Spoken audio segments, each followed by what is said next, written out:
Here we are, folks. More Abomination Vaults goodness, episode 69. 69. The magical number we all know and love. And here we are. We got a full house tonight, as well as a new player to introduce. We'll hear from her in a minute. We're going to pick up where we left off. So to start with, let's do our introductions. Let's see who's with us in the session tonight. This newest crew that forms the Companions here in Otari, the Abomination Vaults. So let's have everybody introduce themselves. Kyle, we're going to start with you. What's going on, my friend? Introduce yourself and your character. Go for it. Hello, guys. I'm Kyle. I play Bjorn, the defensive fighter of the group. Sort of half fighter, half player. Very much bringing the wrath of the righteous down here into the gauntlight. Racking and stacking. Yeah, and he's very much a quiet type of person, but isn't shy at all about coming to grips with the enemy, especially to protect his fellow companions and friends. Yeah, he's of course sort of in the midst of this intensive battle, I'm sure, with a brand new creature, so I'm excited to see what kind of interesting things this new creature has to bring to the table. I've never fought one of these, but we're about to find out. Yes, we are indeed. Thanks, Kyle. Gonna have a good game tonight. Next up is Rachel number 1, because we got 2 of them. Rachel, feel free to introduce yourself, character, all that good stuff. What's going on, Rachel? Yes, hey. I'm Rachel. I play Cypher. She is a towering elf who's well educated in the bardic ways. She plays various instruments, but that doesn't mean she enjoys it all too much. Lately, her hobbies include stealing, dungeon diving, and just kind of getting away with trouble. She's a rapscallion. Fantastic.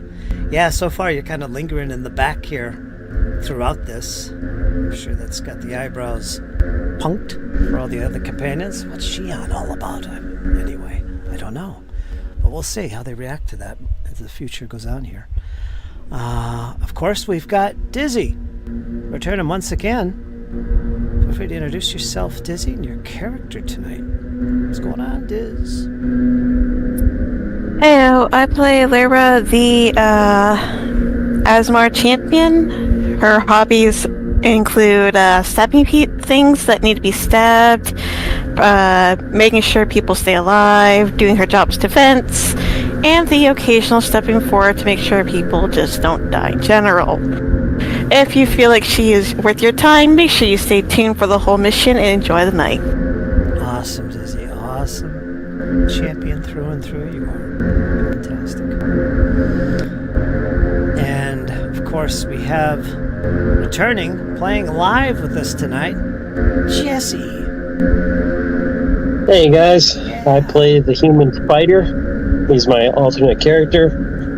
Bellafor is the type of fighter that wears huge, oversized armor, giant weapons, but when he fights, it's like a performance with his blades and his attacks. You'll never see him with a shield, and he loves talking tactics with our other fighter, Bjorn. And he can't wait to get his retribution axe wet tonight with the blood of this purple worm that's going to go down to us. The worm. The blob worm. Yeah, we'll see how that goes down. Awesome. Of course, Jesse also plays Sheppy. We all know and love him. And yeah, tonight it's going to be Bellafor. Battle action. And of course, we got our newest player. She'll be a little brief with this because I don't want her to give away too much about her character. So, Karma, feel free to introduce yourself and give us a little brief idea of what the other players can expect tonight from your character. Go for it. Alright.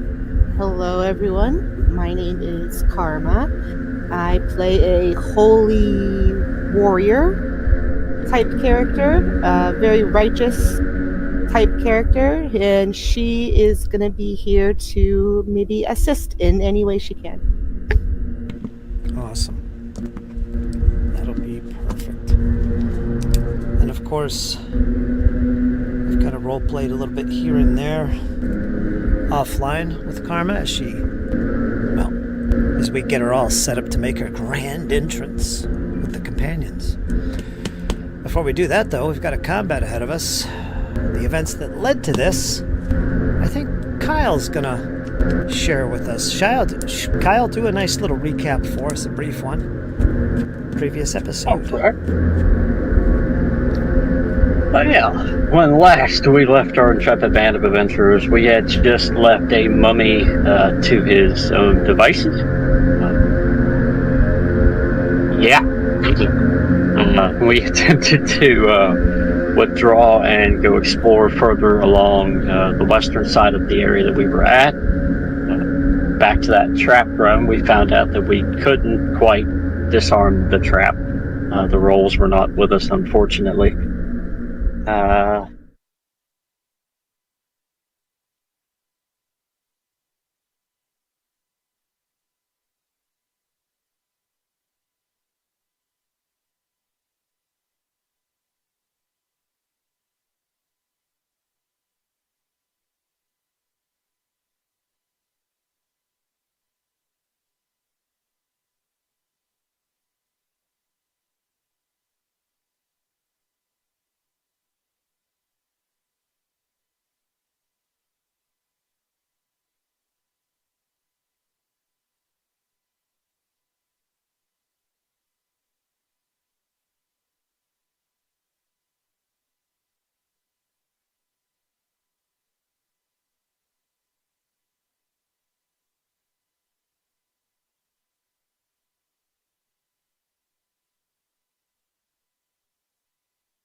Excellent. Okay. We're going to pick up with you guys in this combat first in a moment. But before we do that,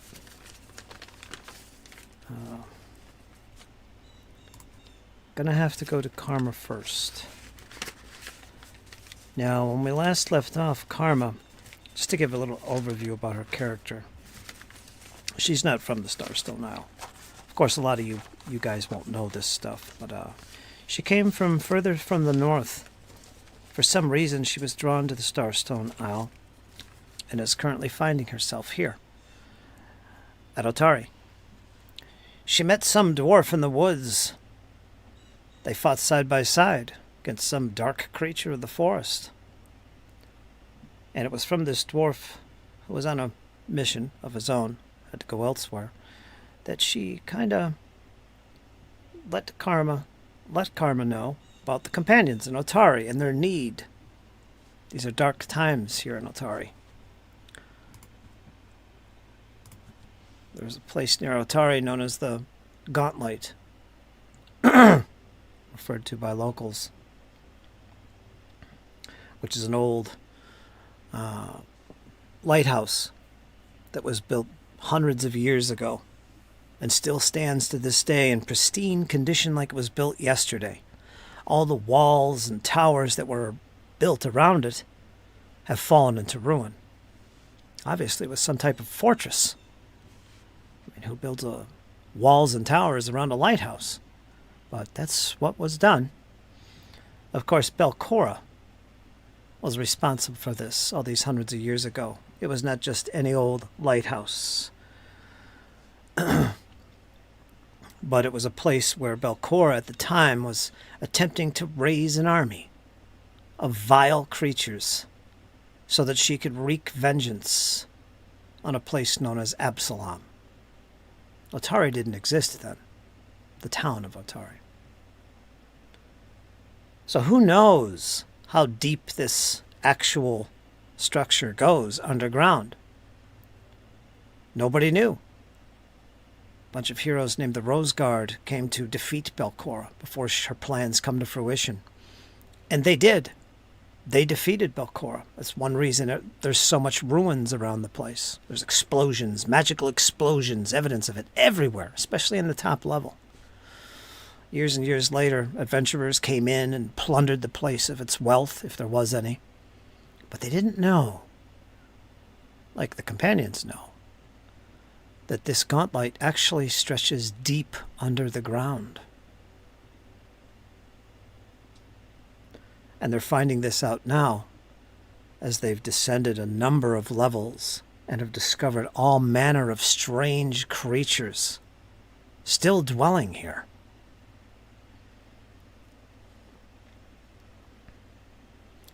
And that's currently where the companions are at this moment, deep underground, encountering these creatures that either Belcora lives and is raising them once again, or her minions are maintaining control and continue on her mission, or have their own plans. Who's to say? Who's really to say? This is the mystery for the companions and some well-knowns of Otari, like Rin Savixi and the mayor of Otari.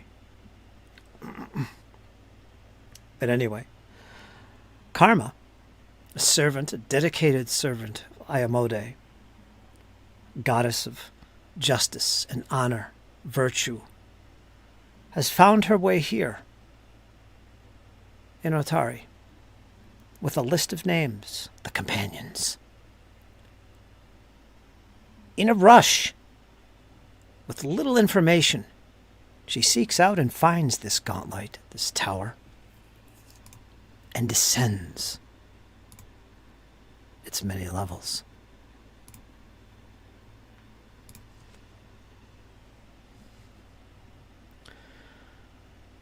After hours of traveling below ground, trying to pick up the trail of the companions to join them in their quest, or perhaps they will join her in her quest, put forth by Iomade. But whatever it is, she feels drawn to find these companions and to put right this evil. Fate, perhaps. She's currently found herself in an odd situation. She sits at this table, dimly lit only by her torch, which is close by. surrounded by ghoulish beings, about a half a dozen of them. But this isn't some battle that's about to happen. This isn't some sacrifice. This is a tavern, she finds out. It's a tavern. These vile creatures have a tavern deep underground. They're sitting here and chatting with her. Now, laying low, playing it safe, she doesn't try to attack these creatures, although it would probably be in her norm to do so. She does not do so, but she shares in conversation with them. And she finds out that these creatures, once human perhaps, are actually not so threatening. They ask her a few times, "Do you serve Belcora? Are you waiting to be changed like us? To be mutated? I'm gonna get tentacles on my head." Strange conversation indeed. But she listens. She bides her time. One of the ghouls almost recognizes her, it seems, and confronts her. "Are you with the dwarf? Are you with those other heroes? They're the band here. They play music for us, and they're good. They're really good." She's not what's sure to make of that, but the mere mention of a dwarf rings in her head. Perhaps that's the companions, because she had met this dwarf.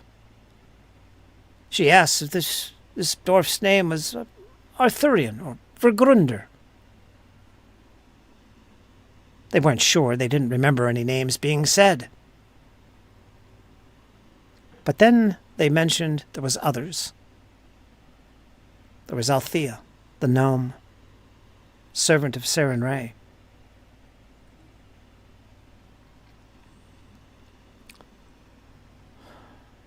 There was Sheppy, the goblin, quite talented, especially with that hat. They all performed here. And these coincided with the descriptions she was given of these companions. Surely she was on the right trail. She kept her sword close, but she did not grab at it, although she wanted to. She listened. She asked a few questions. And amazingly, they said, "Travel east, out the doors. You will find your friends. Tell them to come back soon. We want some music." She agreed, and she head out to the west of this chamber.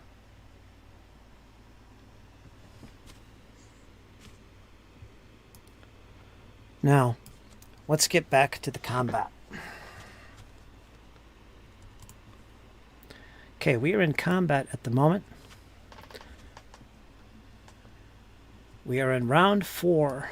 And Cipher is up first. Now, Cipher, you're kind of in the dark now. The only light source is beyond that door in the east. And it's, if you remember, it was held by the shield of Bjorn. His shield is glowing with the light spell. It's the only light you have, so you're kind of in the shadows at this point. You're lurking in the back, listening to screams of battle with some type of menacing creatures. You're up first. What do you do?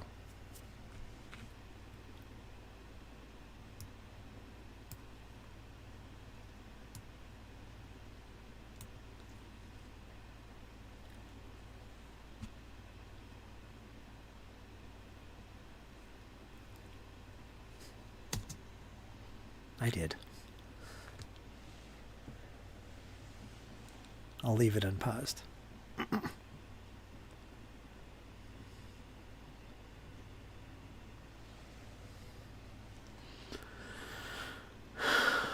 Okay, within how far? 60-foot emanation.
Okay, give me a minute here. You guys plot your next move. I have to fix something here.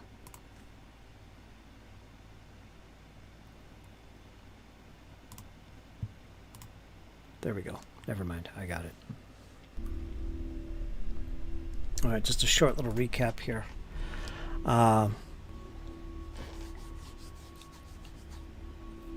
Round 4 begins. Sifra's up first. She casts a little bit of magic here to inspire. And she's now hunkering behind that doorway. She's the first one up. She's done. Who is next? Okay, the creature. Let's see here.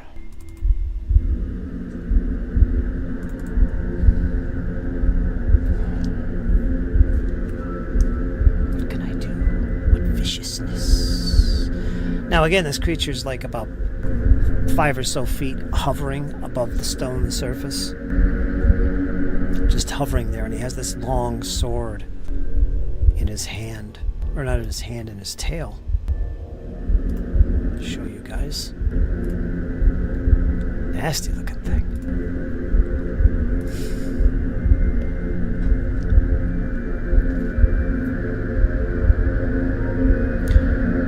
Cipher. Okay, never mind, you're good. Bjorn, you hear a voice, once again whispering in the back of your mind. Throw down your weapons. And it seems to be spoken in Undercommon. Throw down your weapons. Throw yourself into the abyss. It's beckoning to you. No savings throw. You just recognize these whispers. The creature continues to hover there above the ground, as if it's holding an action, waiting for you.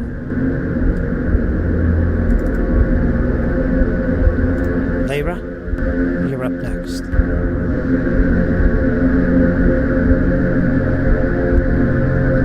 Okay.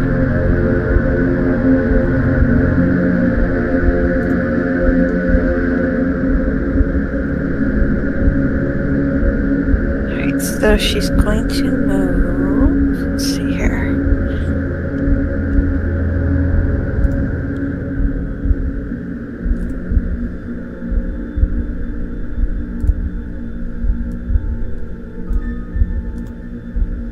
She'll move there. She'll risk the reaction from the creature, if there is one, so she Did can you give a move through the creature? She would have tried moving past it. You have to make a tumble through. Okay. And let's see here. Would it be athletics or acrobatics? I think it's acrobatics. I could be wrong. It could be athletics. Tumble through. I want to say acrobatics. Acrobatics. Tumble through. It's an action to do so. So during your move, you're going to move up to him, right in the same square with Bjorn. You're going to attempt with your second action to tumble through. Now, if you fail this, you're just going to remain where you are. You're both going to be flat-footed in the same square. So go ahead and make your tumble through attempt. It is an acrobatics check against the reflex DC of the creature. On its way?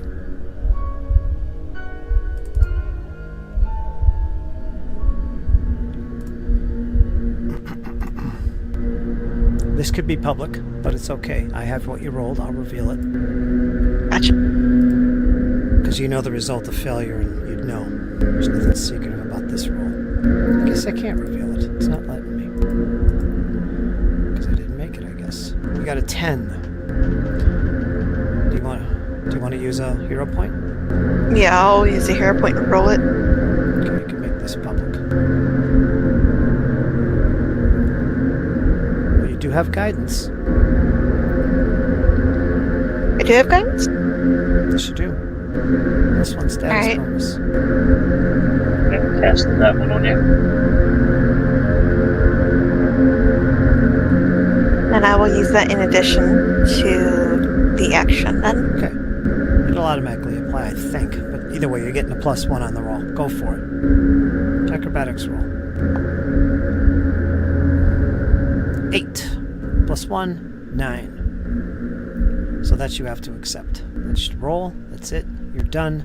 You bounce off the creature. There's no way of getting past this snail-like, long, tentacled creature that seems to be bound by chains. You cannot get past him.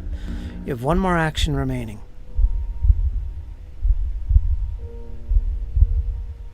She'll back up 1, With a step? Okay. and that'll be it. Okay, so you're no longer flat-footed because you're not in the same square with Bjorn. Okay. Bellafor, you're up.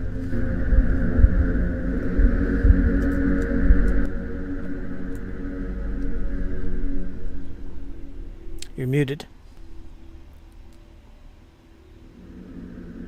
I have a spear out, so I'm going to chuck it at the near-death guy. Okay, the creature will have an armor class bonus per cover. I'm also going to use it as a power attack. Can you? Isn't that melee only? I don't think so. I think it's any attack, any melee attack. Well, this is not a melee attack. This is a You ranged. might want to look at it. Hold on. Okay. Just look up power attack. Put it in the chat. It's been a while since Jesse's had the rules in front of him. I know. We'll have to get you one of those packet editions of the remaster, which comes out in February. Make sure you get one. You unleash a particularly powerful attack and clobbers your foe. Melee strike. Make a melee strike. Yeah. So just throw the It spear. won't be a problem. You're good at throwing the spear anyway. There it goes.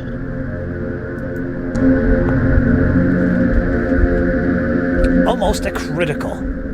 It sinks into his flesh. Roll normal damage.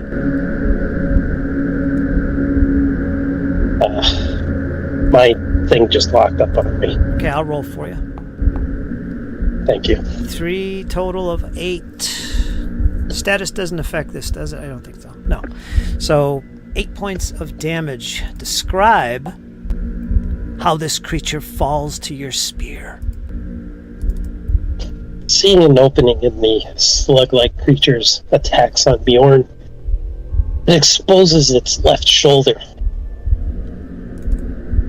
And as his shoulder gleams, perfect opportunity to hit him right in the carotid artery. And it just explodes, and slime just blows up in this nothingness. And as it explodes, this green acid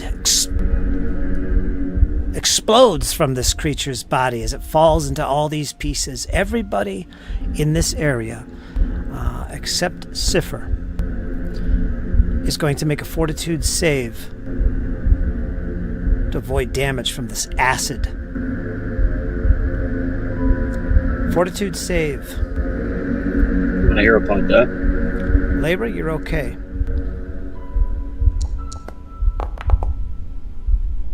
One of you. Bjorn, you are fantasticals. And want to roll for Bellafor? I can. Too late. I Thank did you. it. He got a 33. Bellafor, you are fine. You resist the effects of the acid. There goes my 20 again. You're all good. No, there was no 20 in It there. was a 19. It wasn't a 20. You're fine. Okay. Fine. Fine. As it just explodes into nothingness, just a pile of parts and acid all over the walls. But you avoid it. Cipher, you avoid it. You're easily able to duck behind cover here, out of sight completely. Not even sure you're within distance, but you're safe. Okay, and then I'm going to pull another one, and I'm going to throw it at the creature that's trying to reach into our minds. One action to pull a spear. Or are you pulling the spear out of the creature?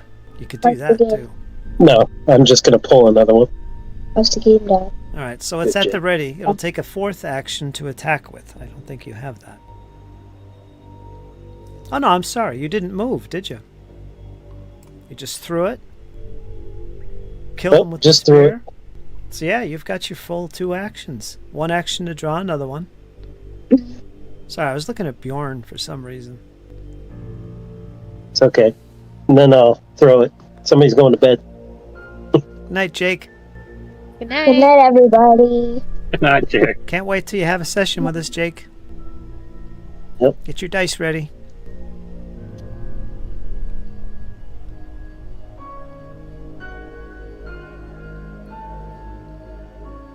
Alright, so we'll let him take care of that. He's got a spear at the ready.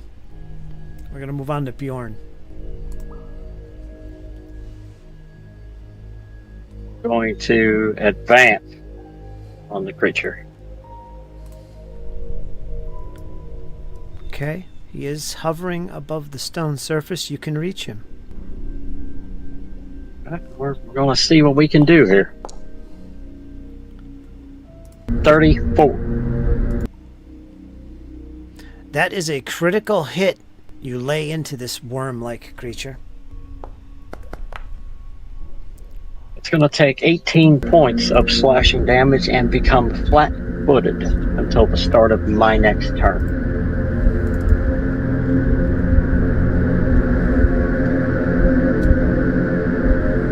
And then I'm going to try it again. You said that it was hovering, correct? Yes. Is there any way I can bring it down to the ground? That's up to you. Try to grapple it. Try to grapple it to the ground. Okay, make a grapple attempt.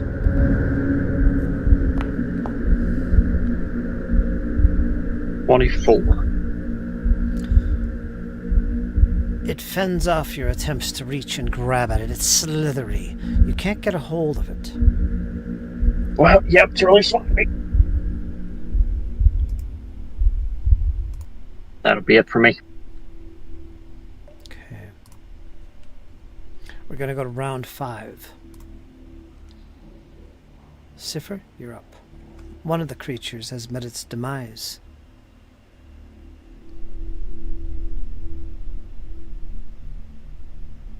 Well, that's not the one we had worries about.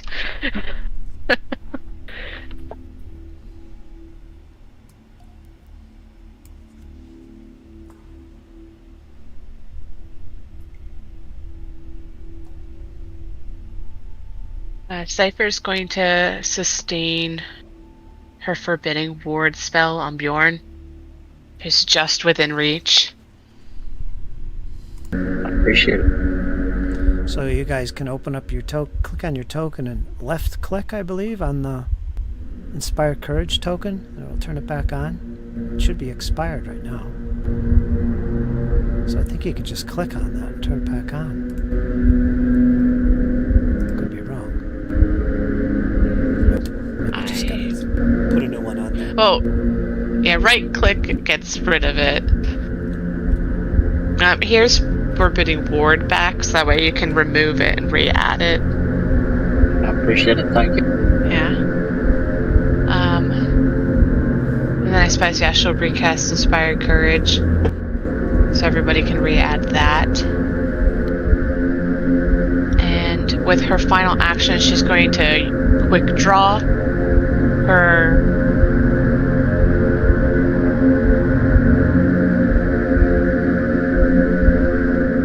I thought I had a bow.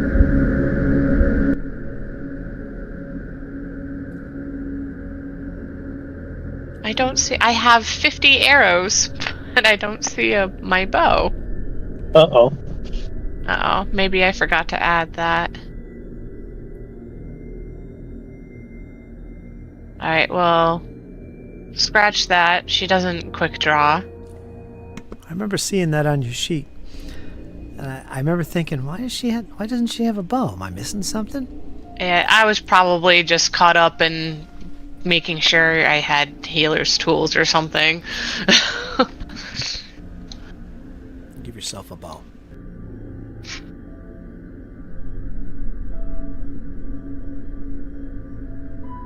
Alright, well, it's just a short bow.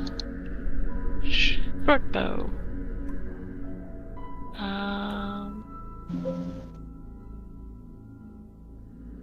Alright, so she will quick draw that. And she fires at the worm-like creature. And let's see if she hits.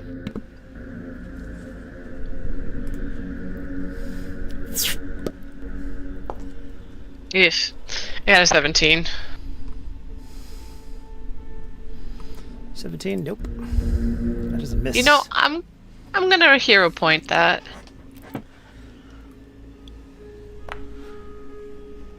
Yes! I got a 20. So it's a 33 in total with a nat 20. Alright, so you got a natural 20. It's a hit. Becomes a critical hit. Boom. Critical hit. It's not gonna be that crazy because it's just a short bow, but still. 11 damage. 11 points Oh, hell yeah. of piercing. Yeah, that D10 was very much needed because that was only a 1 on the D6.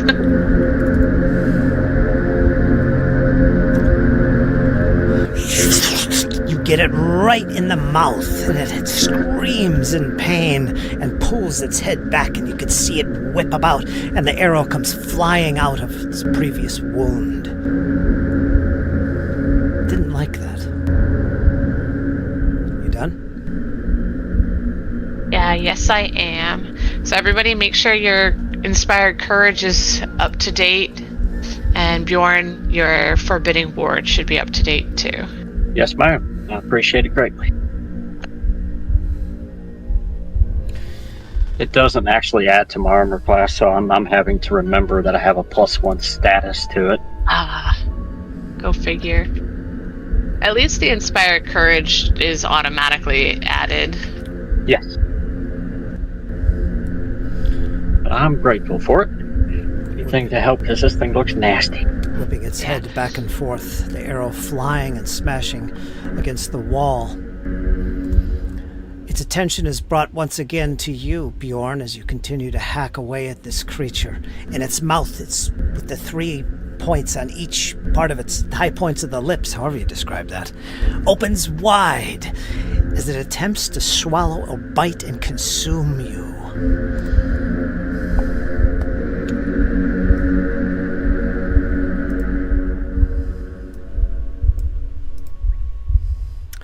It's not critical. You are hit.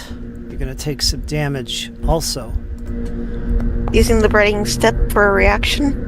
Right, so 8 points of resistance. You're going to take 12 points of piercing, minus 8. As the power of Desna suddenly envelops you and absorbs what would have been sure death. Well, close to it. Make a fortitude save.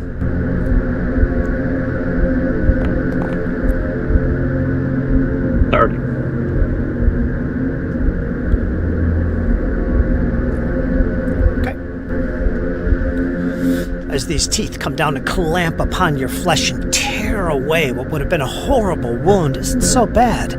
You see venom dripping from the creature's mouth from its teeth. Surely, that would have been very devastating. It whips around with its tail, a blade wrapped around its tail.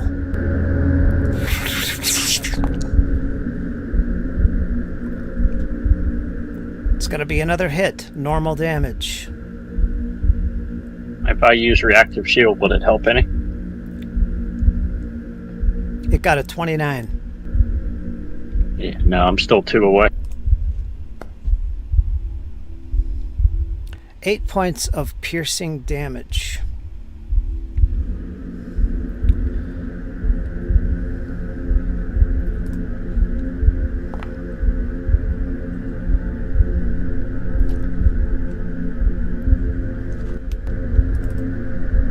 Lyra, this creature is focusing its attention on Bjorn. The two of them are in a desperate battle.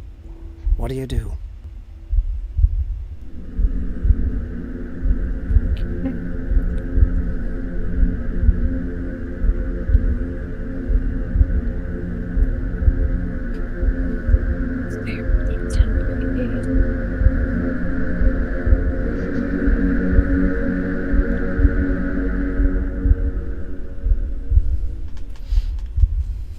she's going to attempt to try and tumble through again.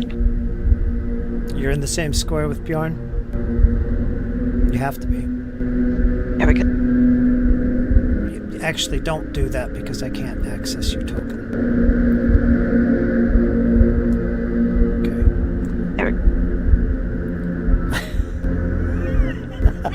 I'll make this quick, I promise.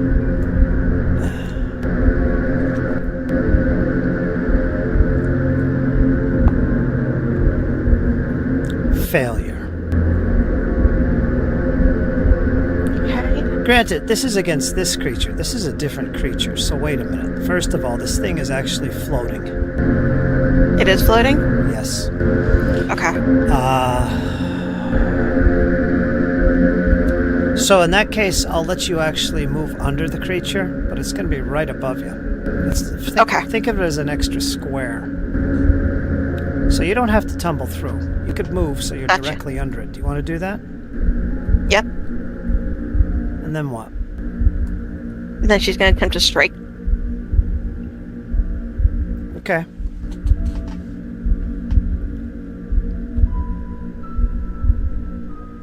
$23. 23 is a hit. What are you attacking with? Please describe your attacks. So, She's using her, let's see here, it is a elven curved blade, which is two-handed. okay. It hits. You have 14 points of damage. Plus 1d6 positive damage, You get which is 6. 6 points of positive damage. Let me look and see. Okay. Alright, so 14 points total. Yes, And it then gets she's- through. Alright, and then she's going to go for a second strike. Okay. With your elven curved blade. 24. 24 is going to hit. Normal damage. 12 points. 12 points of slashing damage and positive damage too. Powers of destiny. And she's going to stake there, and that's it. Okay, so yeah, you're right under the creature. Kyle is right in front of the creature. You're both able to attack from where you currently are, so all is good. We're going to go to Valafor. I'm gonna whip my readied spear at it. Ranged attack.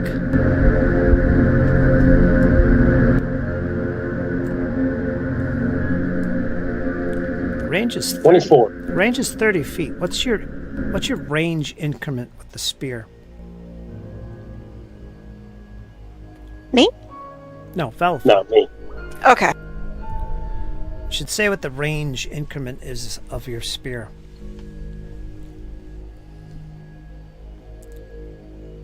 Kind of important because it'll give you a penalty.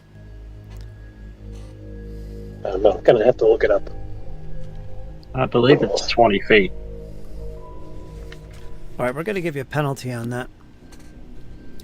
I do have inspired courage. It's not going to help. Actually, it will. It'll give you a +1, -1. All right, we'll cross out that. But I have to give you a -1 because it's already assuming you're using it. So 23. 23 is going to hit. Normal damage. You stick it in the worm. Nastiness. 6 points. 6 points of piercing damage. It's feeling it. It's feeling it. Feeling it. Ooze is dripping all from the wounds of this creature. It now has a spear stuck in its side.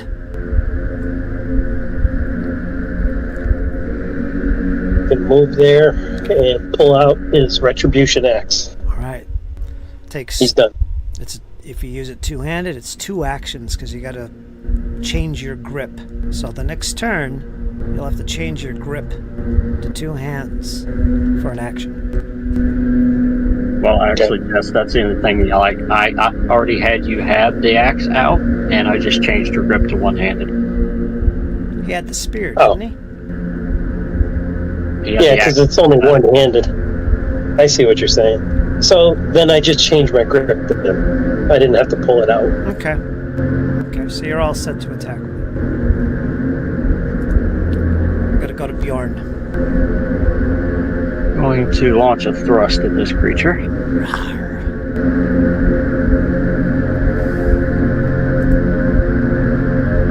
Oh, and I'm going to hero point that. The armor class is 21. 28. Yes, it's 21, flat-footed. How long is it flat-footed for? Until the start of my current turn, which is now, so it's no longer flat-footed. Alright, so it's 23. Armor class 28. 28 is a hit.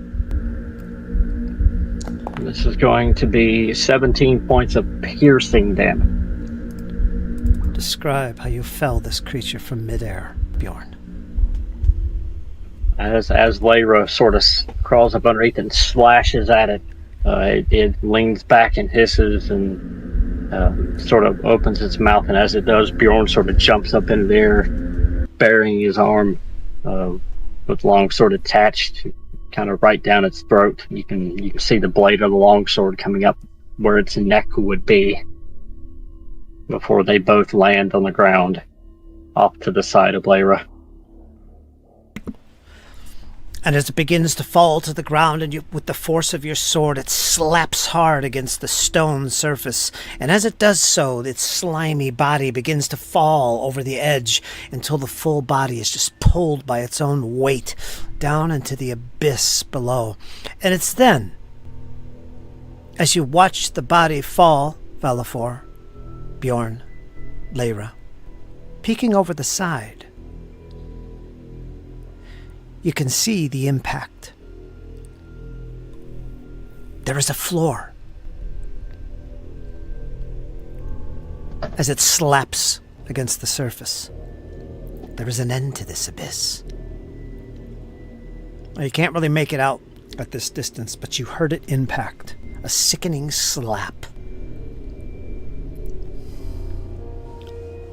That's inspiring. At least we're getting somewhere close to the bottom. We still can't tell how far down it is, though. And with that, we're going to end the encounter. Silence once again returns to the companions as they hover around this deep pit.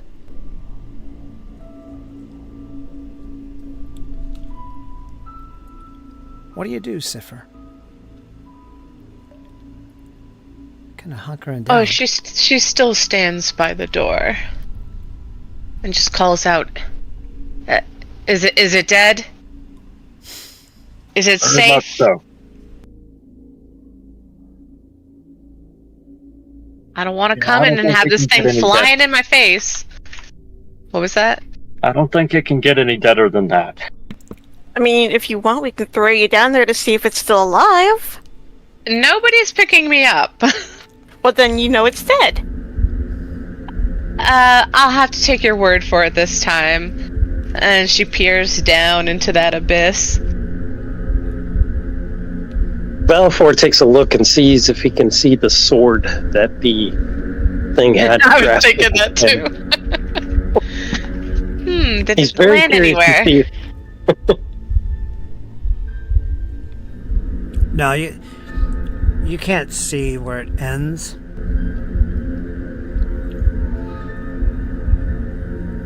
It's beyond your light. Nobody has dark vision, I don't think. Here's your paper, Jake.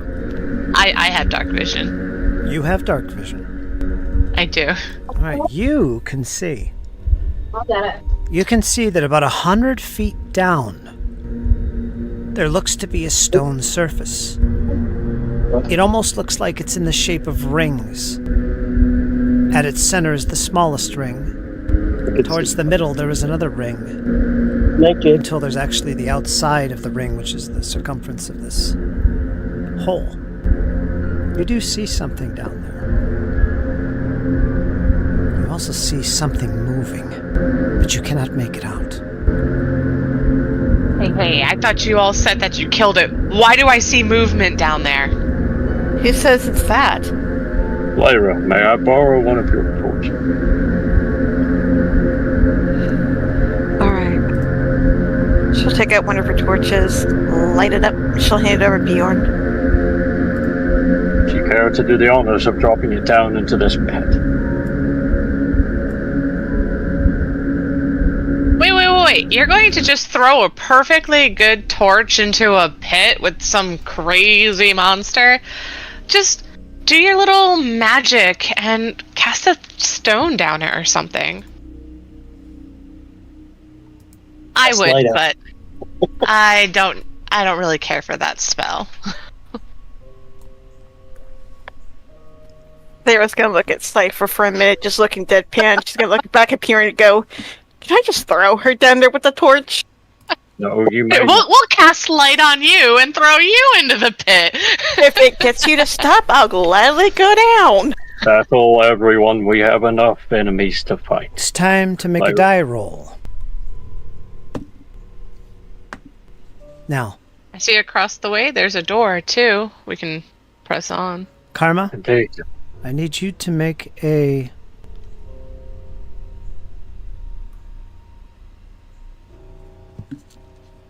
I'll do it for you, actually.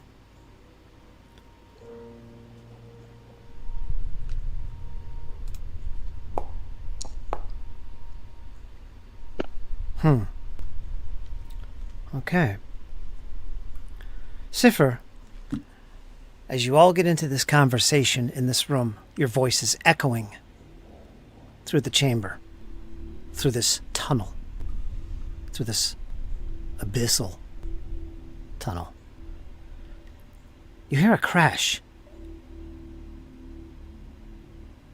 some cursing, and some footsteps following, and it's coming from just where you were standing prior. As you turn to whip about, you see that there's actually a light emanating from the direction where you once stood. Karma, you curse under your breath as you take your last step towards this chamber that you were advised to pursue. You see nobody and nothing in here, including this torch, which doesn't exist. Let me get rid of that. But you hear voices. And they're coming from the west, or the east, sorry. Through a door that I believe is open. Yes, it is. What do you do, Karma? Yes.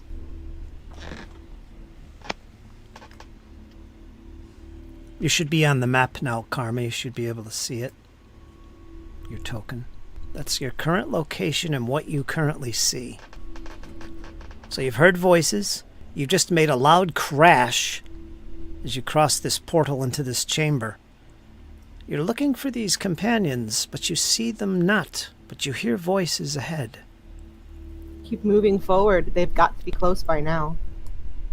And as you do, move towards the open door, they're coming in sight. You see somebody. You see what looks like an elven individual. And you see her likewise. Cypher. What do you do, Cypher?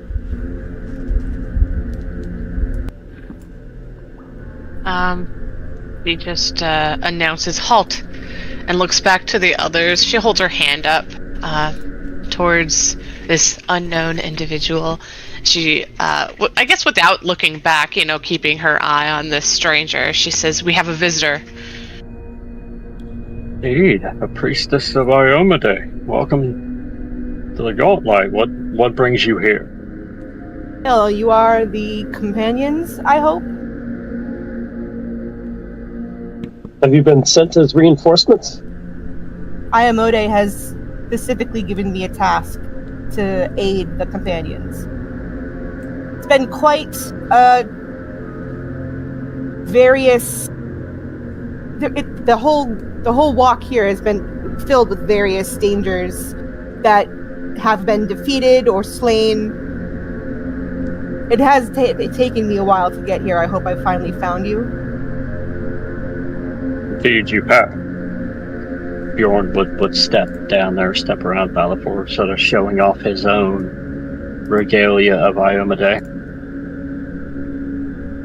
by the goddess herself, Iomade has blessed you as well. I'm a recent convert, we should say. Are any amongst you in need of aid? Bjorn's just going to look around, sort of ignoring his own wounds. I believe there are few in our number that could use some healing. Looks like only I. What's your name? My name is Karma Sunseeker. And you? Bjorn. A pleasure to meet you, Bjorn. And the elf woman next to you? You can call me Cypher, but don't get me involved in any of that religious propaganda. She turns away. Karma will put her nose up to her. Lyra's gonna mutter under her breath, pain in the ass what she is.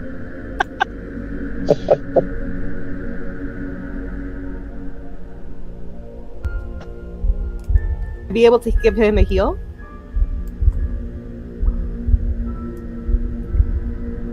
Something you could do, Karma, since I gave you assurance and medicine. You can just literally tell Fritz that you're going to do the heal. I'd like to try to heal Bjorn. And how would I go about doing that? Under skills? Yes, if you would like assurance into the chat.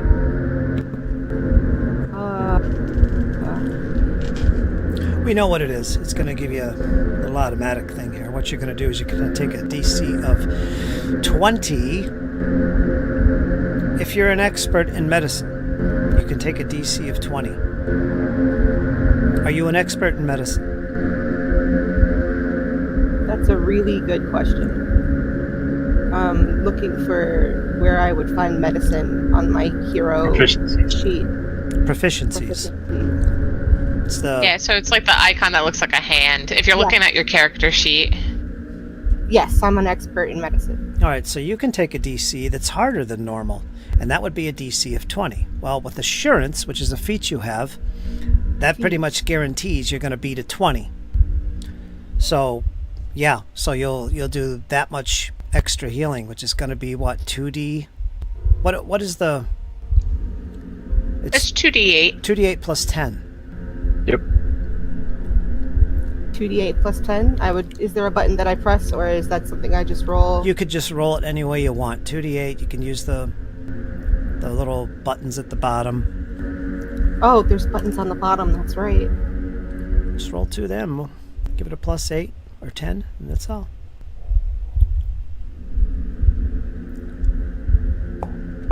Oh, and I did it blindly. Sorry. That's okay. You got an 8 plus 10, be 18. So 18 points. Thank you for tending to my wounds. Valfor, Lyra, get down here and introduce yourself. Now you'll be immune for 1 hour. It takes 10 minutes to do what she did, and you're immune to all medicine checks for this purpose for an hour. So make note of that, Bjorn. I am. Another righteous warrior, I see. I see you're giving out the healing. I could use some of that. I am Bellafor, by the way. A pleasure to meet you. My name is Karma. I am here to heal you on behalf of Iomade. Thank you. Could use it. I can do the same thing for him. That'll be another 10 minutes, and then he'll be immune for an hour. While they're doing that healing, I'm going to, Cypher's going to walk around and take a listen at the door. As Cypher's gonna pass Lyra, she's just gonna flick the back of the elf's head. And she's gonna be like, I'm going to pretend I didn't feel that. And I'm gonna pretend I didn't hear you griping the whole time either. Wow. Friction already. You did pretty good in that engagement, Valfor. throwing that spear. Yeah, that reminds me. Can I recover my spears? In your case, I'll let you recover one. Okay. The other one Pulls it out of the dead slug. So you can get one back.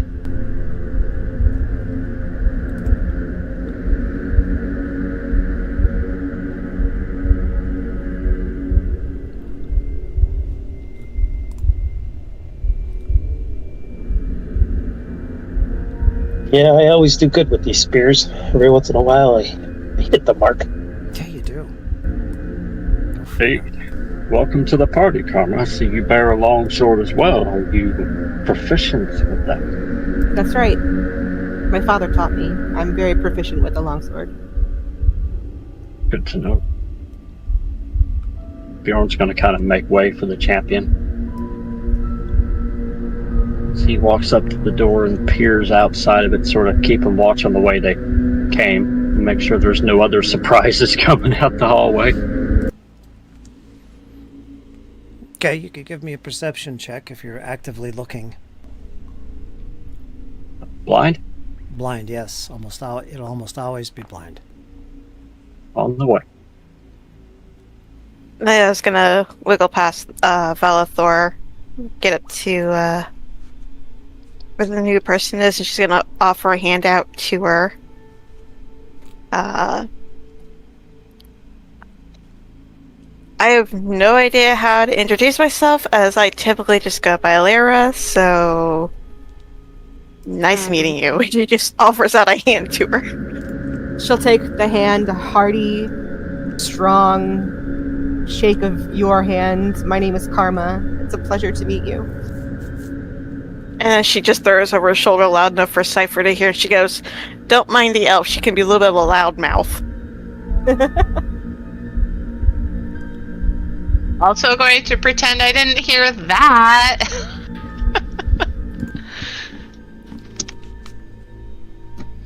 Is that forbidden ward still applicable to you, Lyra? Second. Actually, get rid of your forbidding ward. It's only lasts 10 rounds. I didn't know if it was still active or not, so I didn't touch it. 20 minutes went by. Okay. Let me forward this an hour, actually. Bump.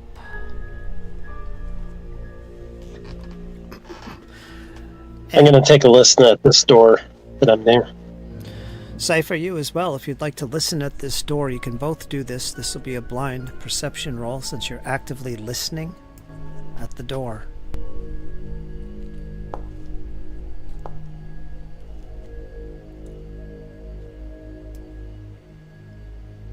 Dice have been rolled.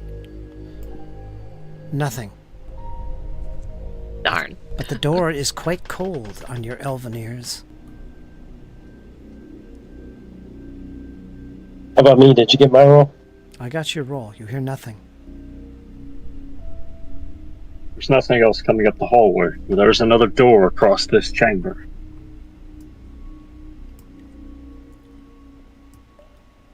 Probably check that one then.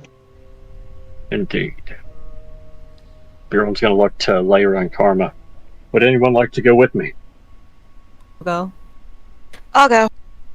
Very well. Cypher, you notice, though, after you take your eyes off of the door, you see, to the south, a set of steps that descend deeper and deeper. Going under the steps on the opposite side that rise above the ground. And then suddenly darkness. Dark vision kicks in.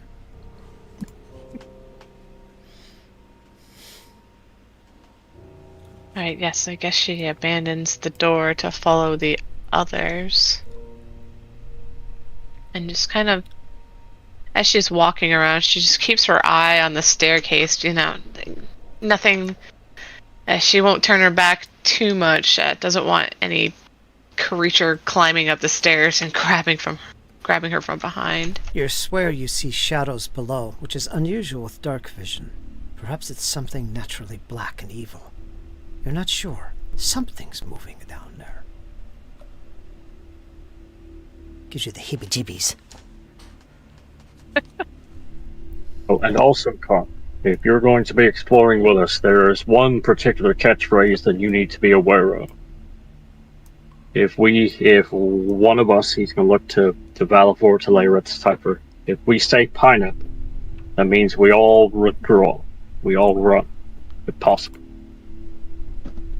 Apple.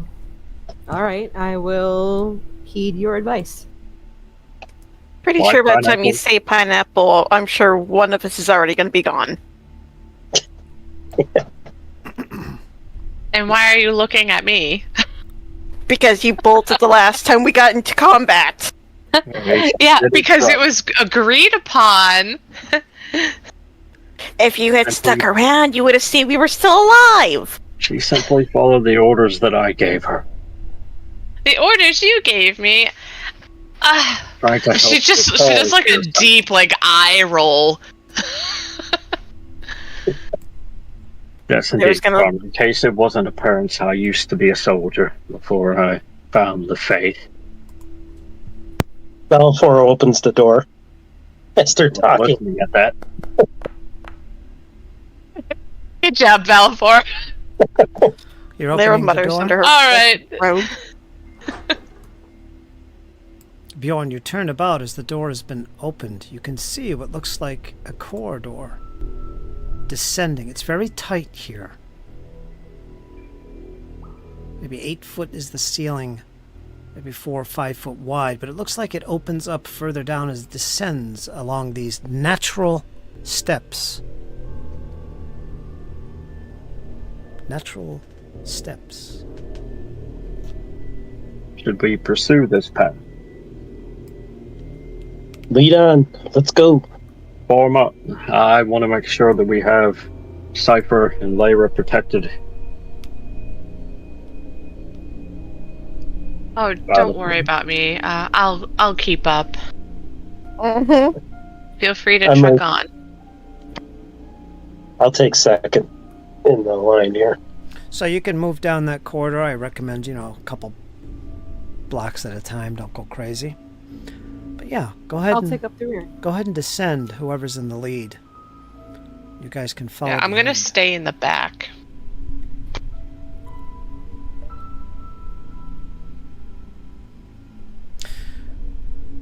You see moss mixed in with this natural stones, Bjorn, as it begins to open up and become much wider here. You see fungus. You see mushrooms, all different kinds, near the base of the wall and scattered amongst the pieces of rubble on the floor. Not rubble, but gravel.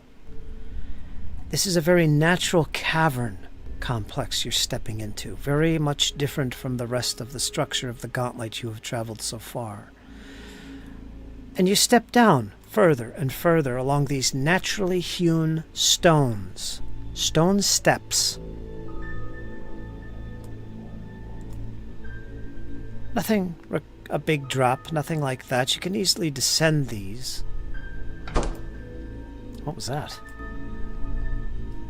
Piper closed the door behind them. She did, with a loud bang. Now, Just gonna whisper. All seems to be quiet. the mossy walls of this pebble-strewn cavern, Bjorn, extend upward to a ceiling 30 feet high from where you're currently located. A wide, rounded window 15 feet above the floor can be seen in this cavern, farther ahead in the distance. As you move further in, you will see what I'm describing, but there's actually some type of glass window. Do you wish to move forward? Yeah. Can I make a perception check to see if I recognize that glass window as the ones that were in the trap room? Well, you're not there yet. I'm kind of describing something that isn't in your full view at the moment, so you can't do it. You're too way far back. Okay. Go ahead and move yourselves. Could I make a perception against that mirror? Can you see it? Let me see if you could see it from where you are. To close this, get it out of the way.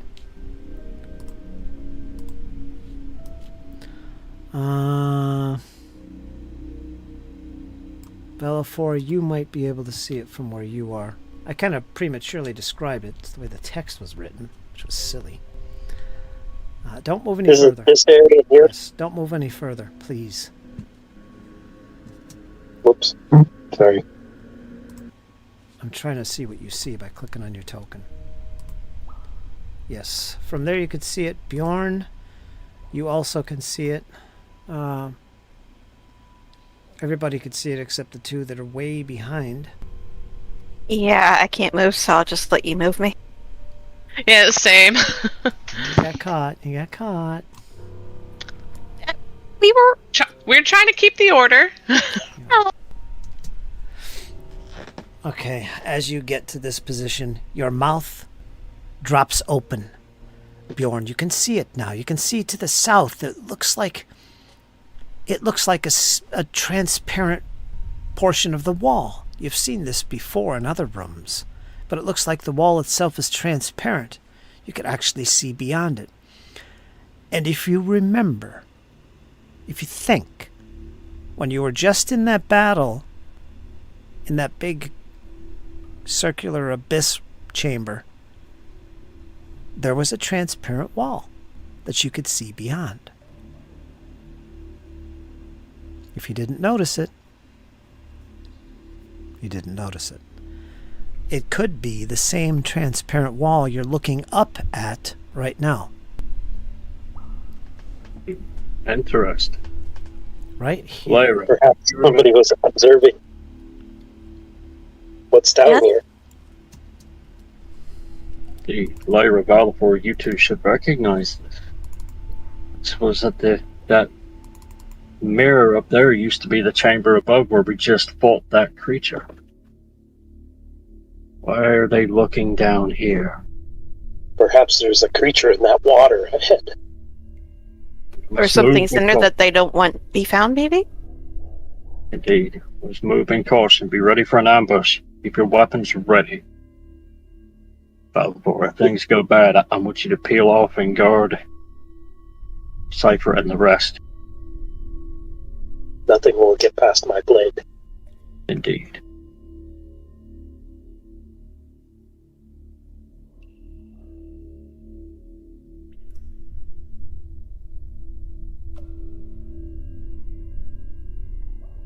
Indeed. And if it is an ambush, Lyra, Karma, if things go bad and you have to leave me behind, I understand.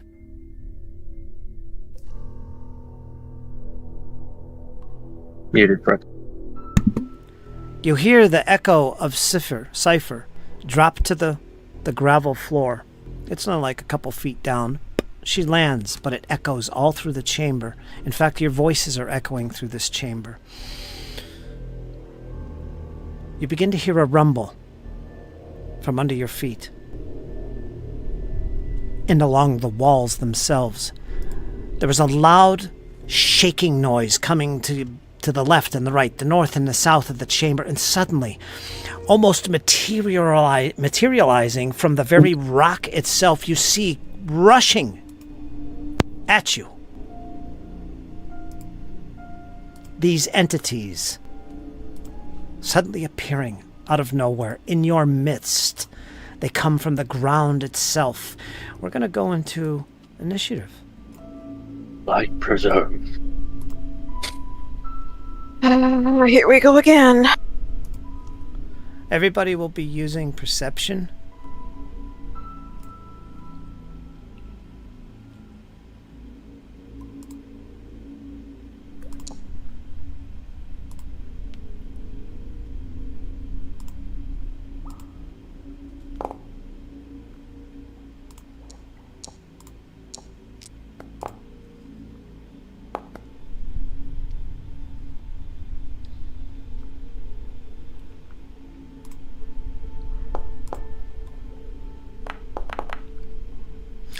as it looks like the very earth and the rocks and the stones suddenly come to life and form these creatures, some of which look like hounds, some grotesque earthbound hound.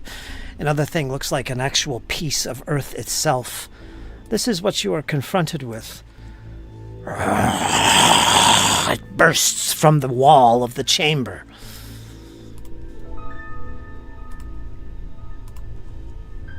No, he's not so bad. He's got moss on his back. He's cute. Can I pet this puppy? You're going to have that opportunity. We're going to begin the You want to lose a encounter. hand. I'm going to Or pet an it arm. with my longsword. Mm-hmm.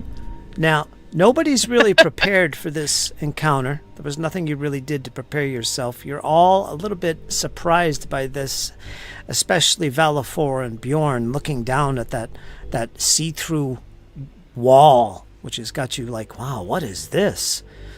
So you're not too prepared for this encounter, so take full actions to equip yourself if necessary. Karma, you're up first. What do you do?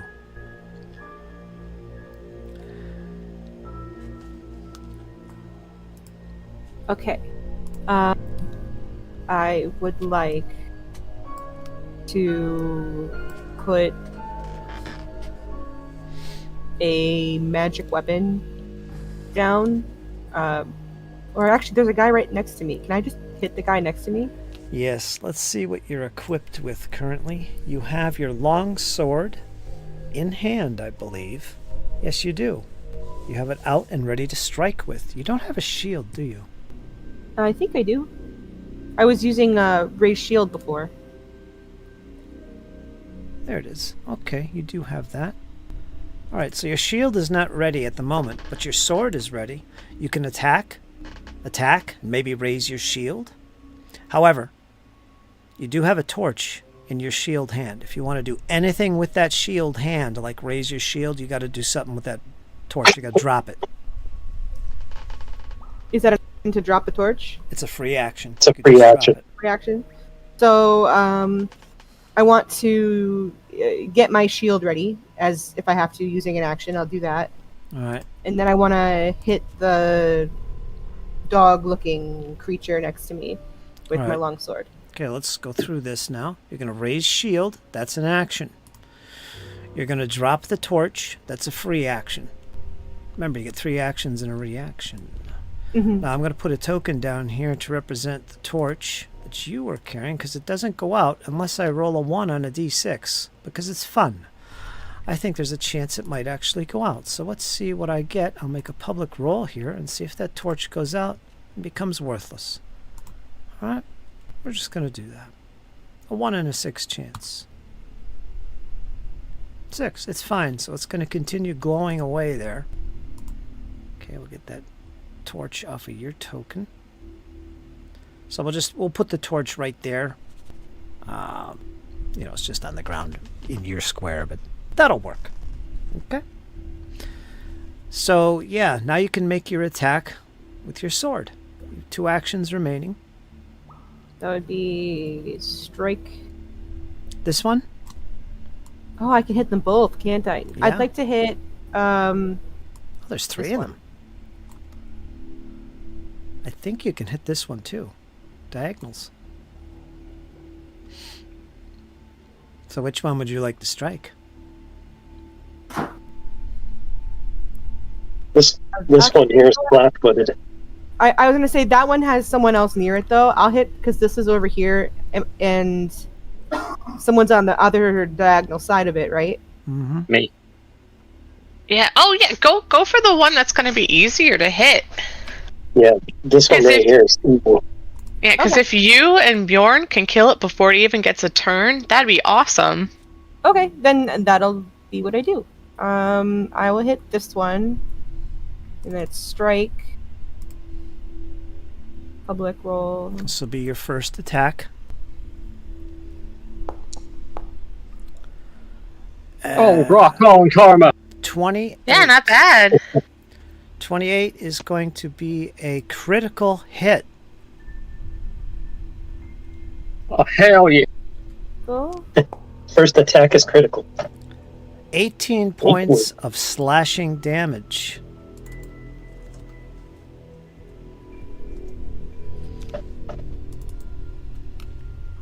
Was that all 3 of my actions? No, That's you have 1 left. I do. strange mud-like creature. I already have my shield raised, right? Mm-hmm. Then. I put it on your token. It's an image of a little shield on your token. Oh, yeah, I see that. I could there. raise it and take it down. I have a little macro for that, so I got you covered. Don't worry about that. You just say when you're raising it. Did I put my character sheet? Oh dear. Remember, use your token HUD. I want to link a skill or a spell Okay. if I can play it, but I don't know if I can link it from the token HUD. What is it? I want to do guidance on somebody. I wanted to read that.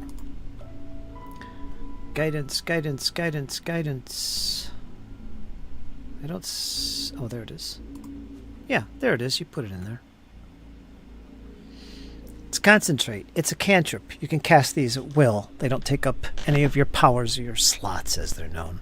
It's divination. It's a divine spell. Just little traits that are associated with your spell. You ask for divine guidance from Ayamode, granting the target a +1 status bonus to 1 attack roll, perception check, savings throw, or skill check the target attempts before the duration ends. He decides. The target chooses which roll to use the bonus on before rolling. If the target uses the bonus, the spell ends. Either way, the target is then temporarily immune from this spell for 1 hour. You can't cast it on him again. So choose your target, and that person will drag those little... See those little maroon background things? It says spell effect guidance and effect guidance immunity. He's going to drag those to his token. Okay. Then I choose Bjorn. All right, so it's 1 creature and within 30 feet. I assume you have to be able to see them. So, I'm pretty good. Bjorn, drag that spell effect guidance to your token. Got it. Thank you, thank you. Okay. And he'll use that as his leisure. At his leisure. And it lasts until the start of your next turn. Okay, so I think he has to use it before your turn comes up. Is that what it's saying here? Yeah, I have to use it before her turn comes around again. Otherwise, I lose it. And you're immune for an hour. So you can drag that guidance immunity. You could drag that to your token too. Got it. As a little reminder. Excellent. And that took you 1 action to do, because it takes 1 action to do. Okay. Right. So that should be all 3, I think. Excellent. Karma, excellent. Cipher, you're up.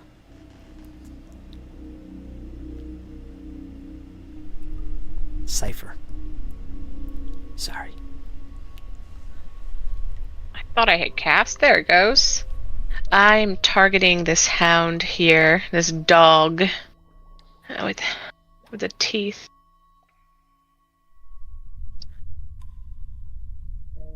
Going to try some fire in honor of Sheppy, who's not here right now. It's too soon. It's He's so proud. Too soon. 25. Flames erupt from your fingers, and you shoot it towards this creature that appears, trying to catch it in the flames. You hit it, and this is going to be normal. So it's not a critical success. Nice, so that's 10 damage. 10 points. fire. 10 points of fire damage.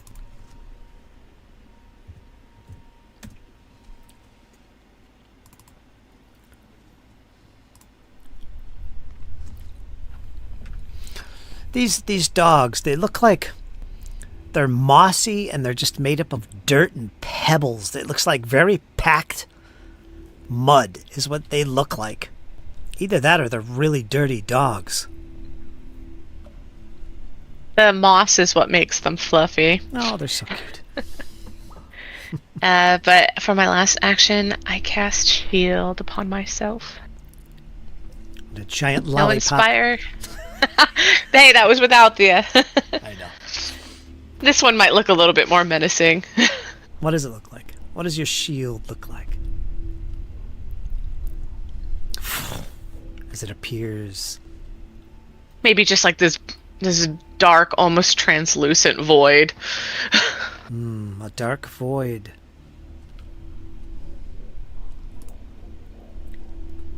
I'll have to remember that.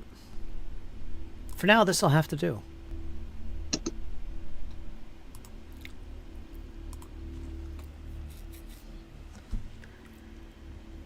Actually, it's not showing up on your token.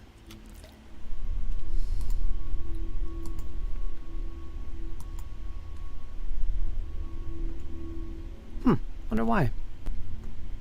Oh well. Alright, so you're done? Yes. Alright, we're gonna go to this guy up here. This big guy that appears.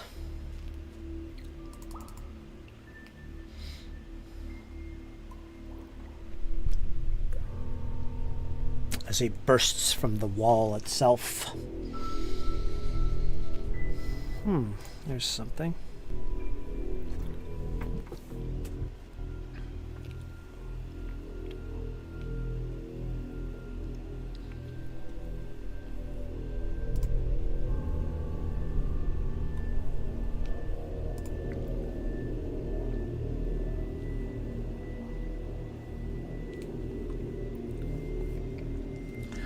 All right.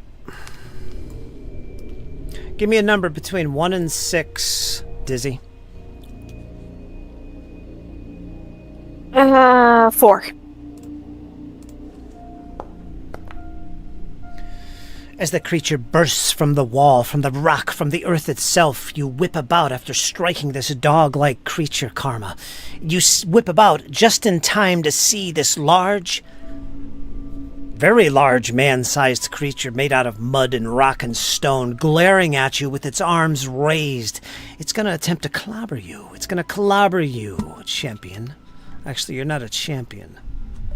But you'd like to be, maybe. It's going to make an attack. 18, I'll delete that, but it is an 18.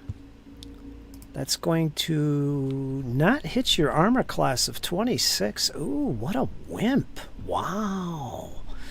He's going to attempt to strike you again with another round of blows from these dirt-like fists.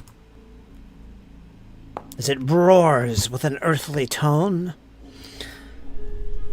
16. Wow, I'm rolling bad. Okay. It's going to attempt to intimidate you.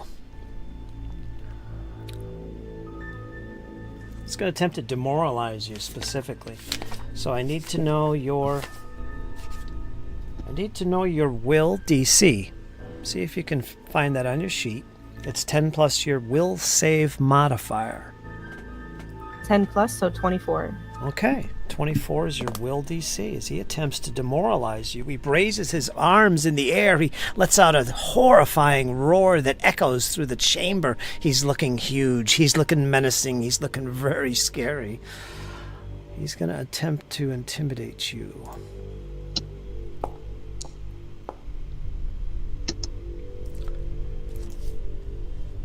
Your faith is tested. Menacing indeed. You begin to shake at the appearance of this creature. You are now frightened 1. I'll show you. Lyra has the Aura of Courage around her. What is that going to do? Put it in the chat. Darn it, Dizzy, taking away my fun. What did you do? What did you do? That'd be fine. Yeah, I remember we were talking about that. The Aura of Courage. You stand strong in the face of danger and inspire your allies to do the same. Whenever you become frightened, to reduce the condition value by 1. Darn you! To a minimum of 0. At the end of your turn, when you would reduce your frightened condition value by 1, you also reduce the value by 1 for all allies within 15 feet.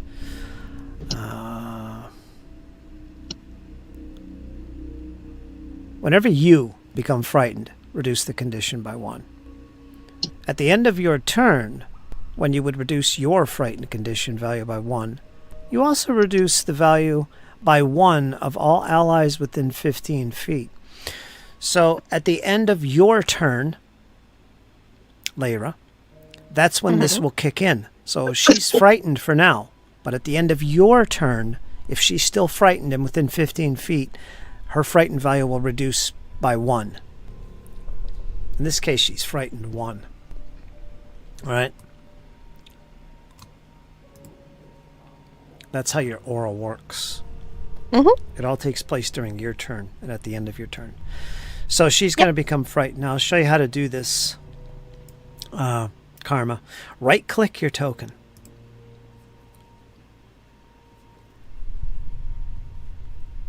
Right-click on your token.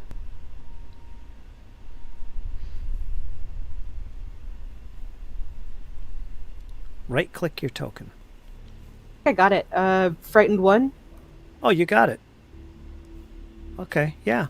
That's usually how you're going to do that. There's other ways to apply conditions to you by dragging things from the chat, but yeah, you got it. Excellent. All right, so that's it. It is done. It attempted a couple of attacks and attempted to intimidate you, which it did. You are intimidated, demoralized, I should say. We're going to go to Lyra. Now, this is where your ability will kick in. At the end of her turn, she's within 15 feet. Her frightened condition will be 0.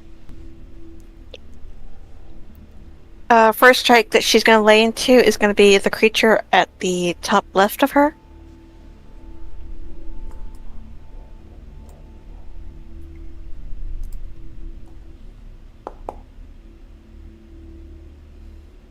You just hit.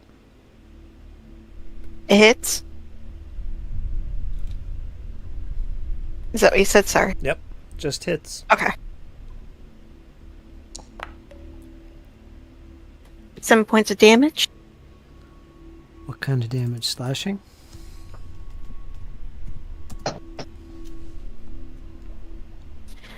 Second strike she's going to lay into the creature that just attacked Karma.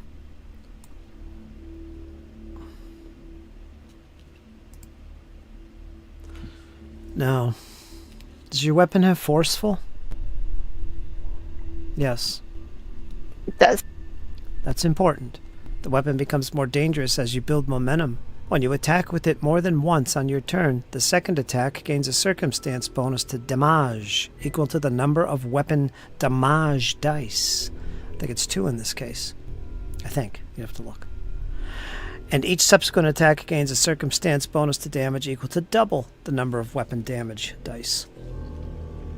So this attack here is going to get a bonus of it's 2, I guess. So that was a hit? No. Okay. Then, third and final action, she's going to lay into the creature that is at the lower right of her. Okay.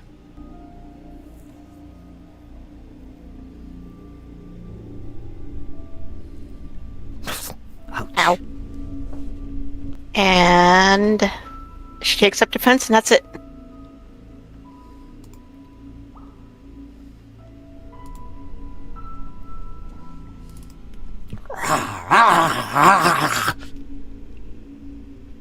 It growls at you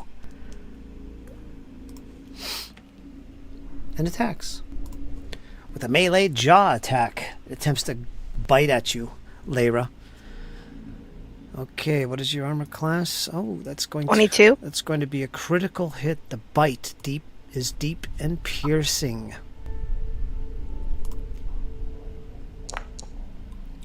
You're going to take 32 points of piercing damage as it catches you with your back turned, tearing into your flesh.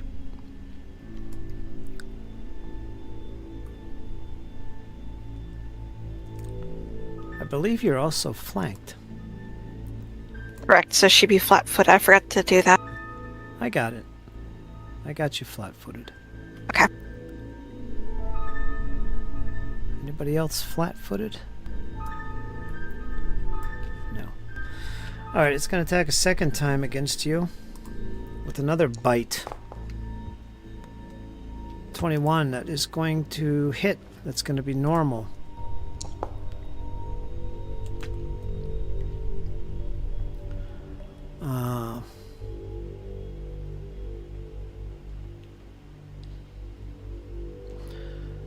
And you should also be prone at this stage. As they bite into you, they're pulling you to the ground. No check involved. You are prone. How much did she take for the second attack? Second attack. Let me see what the damage. 9 points of piercing. 9 points, okay. So you're prone and you took quite a bit of damage there as this creature just bit into you, causing quite a bit of damage. Vala 4, you're up. You hear the sound of battle coming from behind you. What do you do? Alright, I'm going to move. Not the pause the game. Can I move here without having to tumble through, or do you want me to tumble through? I move through here.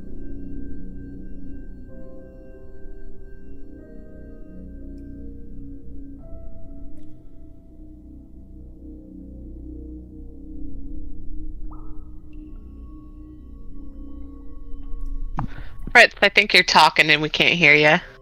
Oh, yes, I was. So that's too tight there, but if you want to make a tumble through, I'll let you attempt that. What is it, acrobatics? Mm-hmm. You'd be in his square. So if you want to move up there and try and tumble through, I know you're trying to get here, but that's what it's going to come to. You're going to be moving like this, and I'm going to ask you to make a tumble through to pull this off. Alright, here comes my roll. Because it's very tight with that wall there. Acrobatics, 17.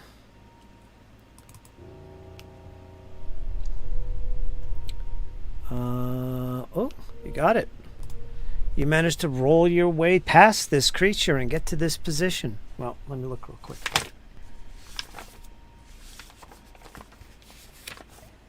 Let me look real quick.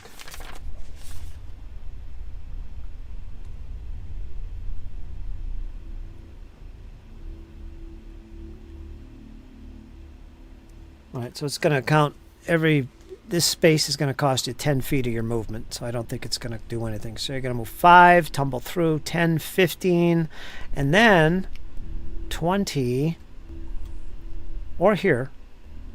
That would be 20. It's 20 feet you moved. Is this traversable terrain to move up here?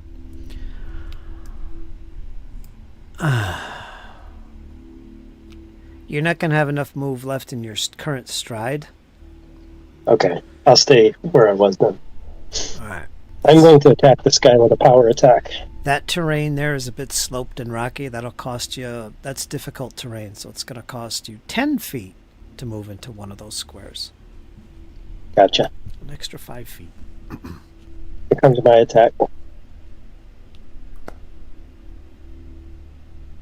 I will re-roll that if I have to. You can hit him. That hit? You can hit him. Alright, then I'll hit. Okay. It's normal hit. Let me...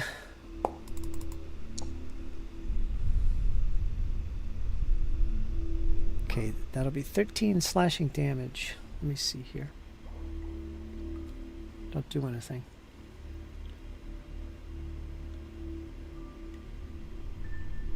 Okay.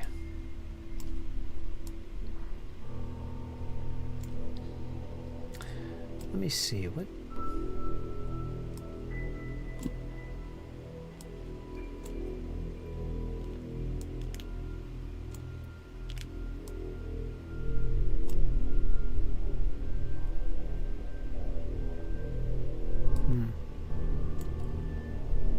All right. How much? 13? 13.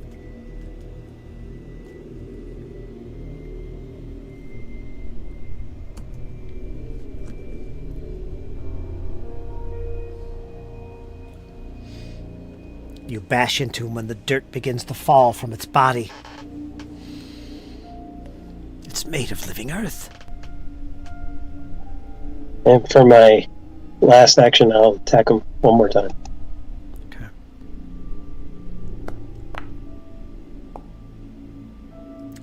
.24 is a hit.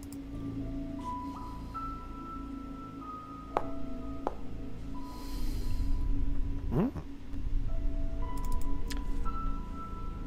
20. 20 slashing cuts into the earthbound creature. Dirt is flying everywhere, but he remains intact. He is injured.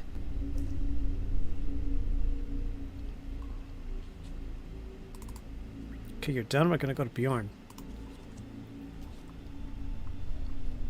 This is getting real. I gotta help the rear line somehow.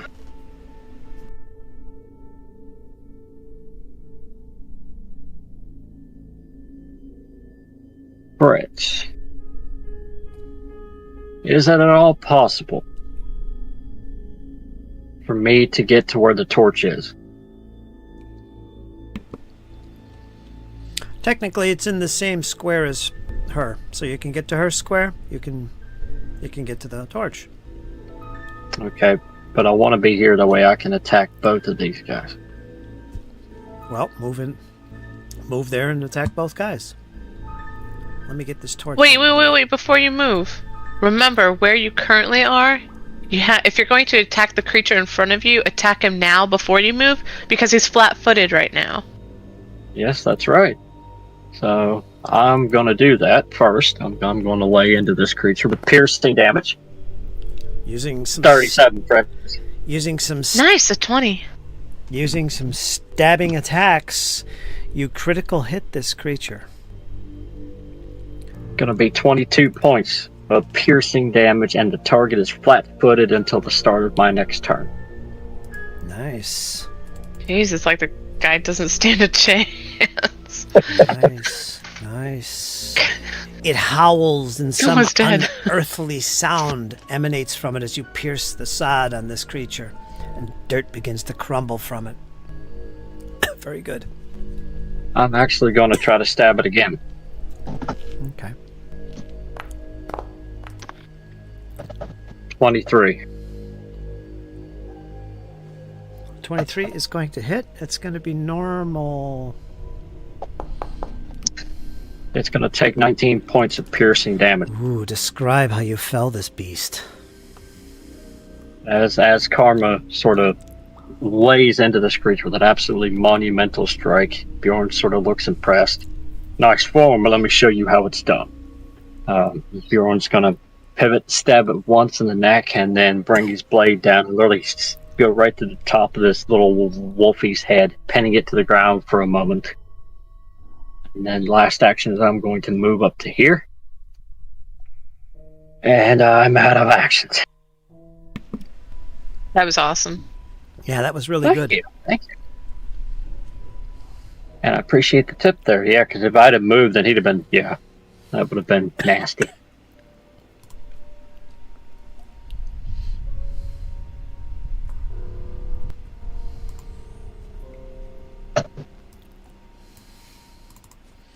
This creature immediately sees... Well, let me look here.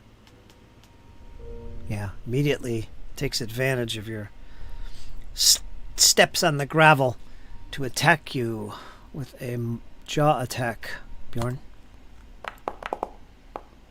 Okay.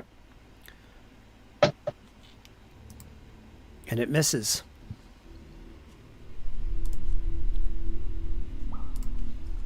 Second attack. It misses.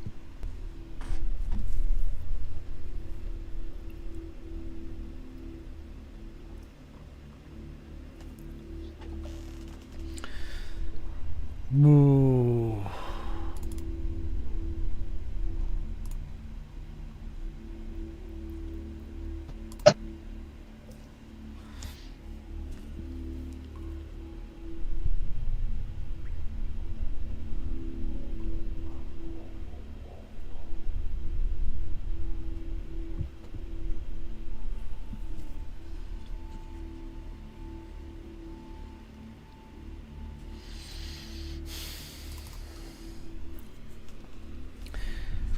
it growls and turns its attention to the cleric, Karma. You're going to have a bite coming in your direction as well. No. You easily avoid the blows from behind you by this beast. And with that, we're going to go to the next round, which is round 2. Karma, you're up. How do you reply to this sudden series of attacks against you? Well, I'm frightened of the big one, so I don't want to be right here. I'd like to move here. Okay, so you're going to Did your risk. fright You're going to go away? risk. You're going to risk an attack of opportunity to do so. You're not sure the creature has it. We talked about that before. So Right. be aware of that. There is something you could do called a step. It's a 5-foot move. It takes a whole action to do, but it avoids attacks of opportunity. It's a very defensive backing away from an attacker. But you don't know if this creature has attack of opportunity. There's no evidence of it yet. So be aware of that. Okay. I think I might risk it. And move here. Right, so you're going here, and then diagonally here. Now, in this case, I'm going to have you make a tumble through because you're moving through this square right here, this monster. If you don't want to do that, you can remain where you are. I'll tumble through. Or you could move into her square and then out of it. Oh, I can do that? Yeah, she'll let you in unless she says, no, you ain't coming in here. Yeah, I'd like to get to this spot in a safer manner. If I can go into her square to do it, then I'd like to do so. There you go. She'll let you. Yeah. And then I want to cast a heal on Lyra. Okay. Um, Put that in the chat. so- Is Karma still frightened? I I am. don't think she should be. No, that went away at the end of Lyra's turn. Oh, okay. So right-click on that. Right click on that. So you should see an icon in the top right-hand corner near the chat, like where that menu bar is. If you right-click that icon, it should go away. Excellent. Here we And I go. think the shield might be expired too. Yeah, get rid of that. Nice. So I think the thing. I just want to cast that, right? Heal? Yeah. Did I already cast it? No. If you cast it from your character sheet, you just hit the cast button, and it'll disappear to show that you cast. It disappeared and marked it off as cast. All right, so you're casting it. Okay. Do I So, just roll a d20, or was there already dice? I well, didn't see. let's make sure we understand the spell for your benefit. Right. There's you can put as many actions as you want into it. You used one for movement, so you got 2 actions left. Now, a single action, you can cast it with a single action, but the spell only has a range of touch, so you have to touch the target, and they'll get back, I think it's D8 or something. If you use both your actions to cast the spell has a range of 30 feet. If you're healing a living creature, increase the hit points restored by 8. So it would be D8 plus 8. So if you want to spend 2 actions and heal somebody, they could be within 30 feet. You have to see them. That's what I'm going to say here. And they'll get back D8 plus 8. Otherwise, just touch them, like you could touch Lyra. If she lets Yeah, you. Where- plus, like, if you click on the buttons where it says like heal versus living, Pick Oh, one. I see. Pick the one you want to use. Okay. and then just click on the healing button there.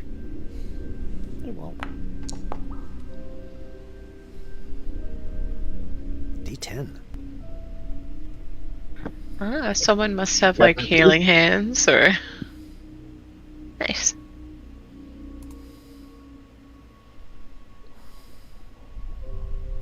Is that what it And I does? have- Gives her D10? Yeah, that's a cleric feat. You clerics.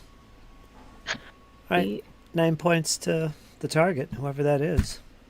I think it was Lyra. Lyra, yeah. Okay. And yeah, I do have healing hands. That's correct. So it automated it for you. And then I should have one more action after I do that, correct?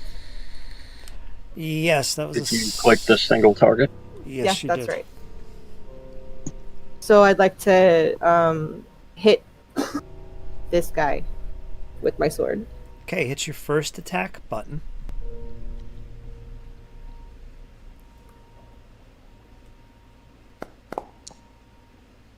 Oh. 15. Let's see what its armor class is. That's going to be a miss. Now you have a hero point. You could change that. You should have a hero point. It wasn't super important. Okay. All right, your turn is done. Safer. This one here is 5-footed now. Thank you. It's a dog fight. I hear you. What, are you hungry? So from around the corner, Cypher is going to use her telekinetic projectile spell to lift up some of this gravel or debris, or whatever she can find, and fling it at the northern guy here. So one of the dogs. And since it's like a hefty rock, I'm assuming it's bludgeoning.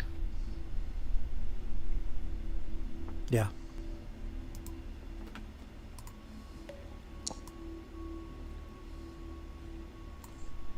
$19. 19. Where was the target? Okay. The dog. Yeah, the top dog. It just hits. You pull off some gravel and rock and debris and slam it into it. Bludgeoning damage impacts. 21 damage. Bludgeoning damage. Yes. All right, yeah, okay. 21 points, bludgeoning damage. Oh! Wow. Ow. That hurt. That hurt, Rachel. That hurt. I hope so. Let's hit him out of their own. I'm using pieces of the dog that had already fallen. Terrible. Oh, Chunks. that's twisted. Chunks that were taken off, and here's a leg. Whips it at him. That's basically insult to injury right there. I love it. And then you know what? She's gonna sing about it to encourage her allies. So everybody, go ahead and inspire courage. And that's the end of my turn. Everybody drag that to your sheet. To your token, I mean. Get a +1. Which lasts for a round. So use it while you got it. Alright, that's this guy here. Let's see, Valafor. He's not happy with you. He roars, looking at you. He pulls himself up to here. What do? That's an attack of opportunity if he does that. Go for it.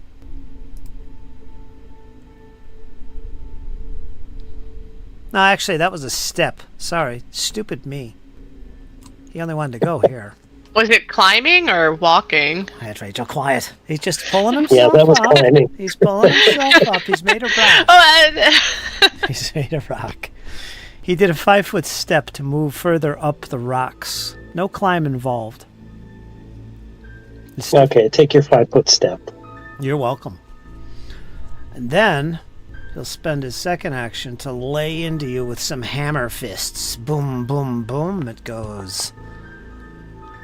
See if he can clobber you with a 26. Yes, it's a hit. That's a regular hit. What's Using the braying step?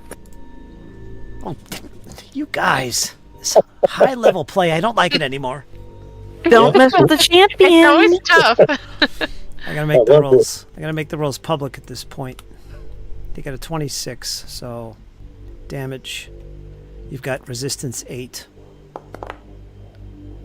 So 20 minus 8. 12. 12 points of bludgeoning damage hammer down over your head and shoulders. Hey, you're wishing you had a shield right now. Never. It's going to attempt to intimidate you. What's your will DC? I think it's will, right? My will is 21. That's your DC? 22, I'm sorry. So 10 plus your modifier for will saves. 21. 21. All right, that's the DC he has to beat. It's going to be public here. He's going to attempt a skill roll here to intimidate. For some reason, he's not good at this. He's got a -1 on that roll. Boy, why wouldn't he be good at it? I don't know. All right, 19, so that would be a failure, but it's turned into a success because of a natural 20. So you are frightened 1. No, I'm not. Bravery. Put it in the chat. I'm trying. Proficiency rank of will saves expert. When One of these days, we gotta have a level 20 campaign. Or just a one shot, just to see how ridiculous it is and how many times we have to look up rules. Because it's gonna be stuff that we're like, wait, no, I can do this. No, no, I counter that. I can pull this out of my pocket. What is this, Magic the Gathering? Come on. Man, I'm loud.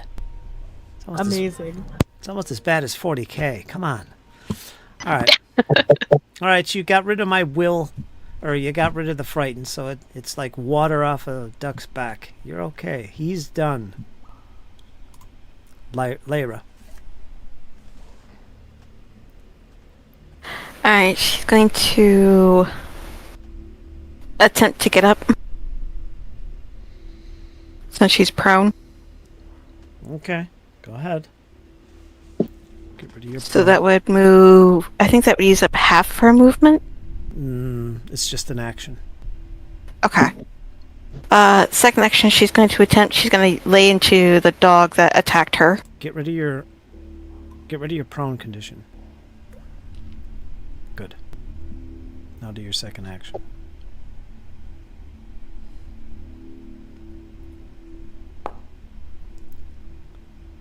$22. 22. It's a hit.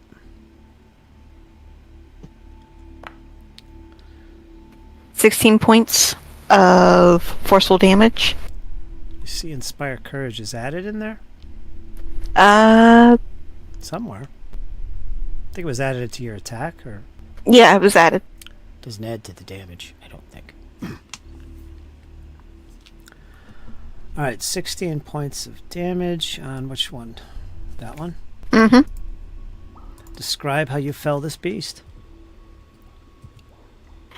As Lyra's getting up, she just looks at the thing and she goes, I am not dealing with you today. She just brings her elven blade up and she lays into the thing as hard as she can, trying to split it in half. Okay. So, normally when you're prone, you lose... in this case, I'm going to make you spend an action to redo your grip. Okay. So you'll be done at this point, but you did do 16 and kill it. Congrats. Alrighty.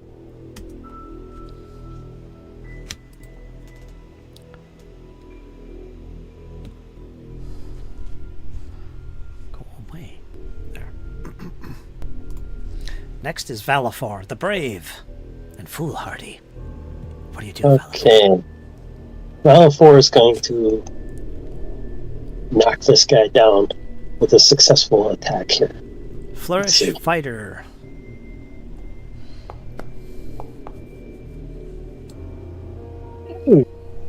Make a melee strike. If it hits and deals damage, There's your 20. Yeah, he definitely went down. So if it successfully hits, you can attempt an athletics trip. Check the trip. So you definitely hit. That is a success. Here's my critical damage first. 22 points. 22. Okay. What is this, slashing? Yeah. Okay. Let me double check him. Okay. Alright, you did your damage. Now do your athletics check to see if you can trip him.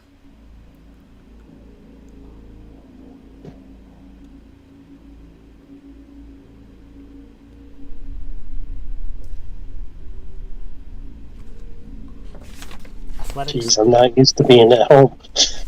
Yeah, it's weird, isn't it? 30. I passed. Hold on. Rushing things here. I'm gonna do this by the book. Getting tired of you guys. Reflex DC. Okay, let's see what his reflex DC is.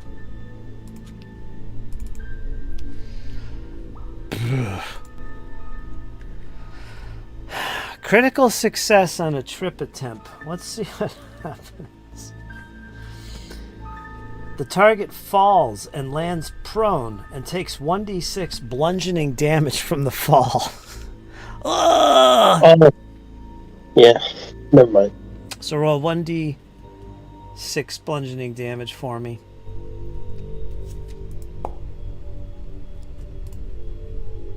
Three. Most importantly, it is prone.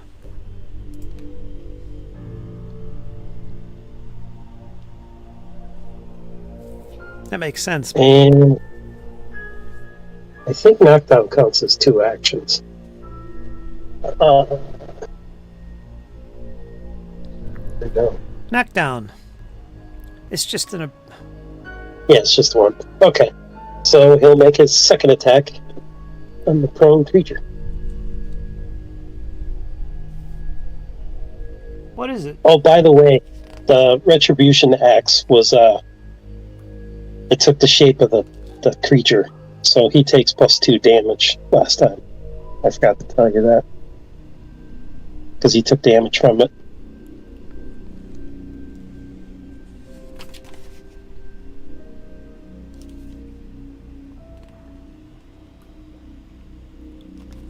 What is this knockdown from? Is this a feat?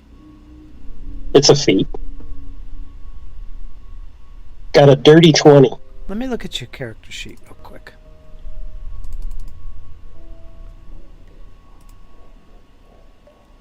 Power attack, knockdown.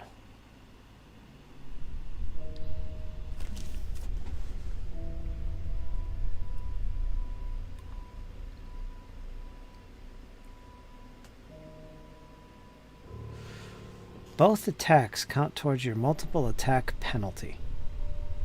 So the attack followed by the trip attempt. So if you attack again, it's going to count as your third attack.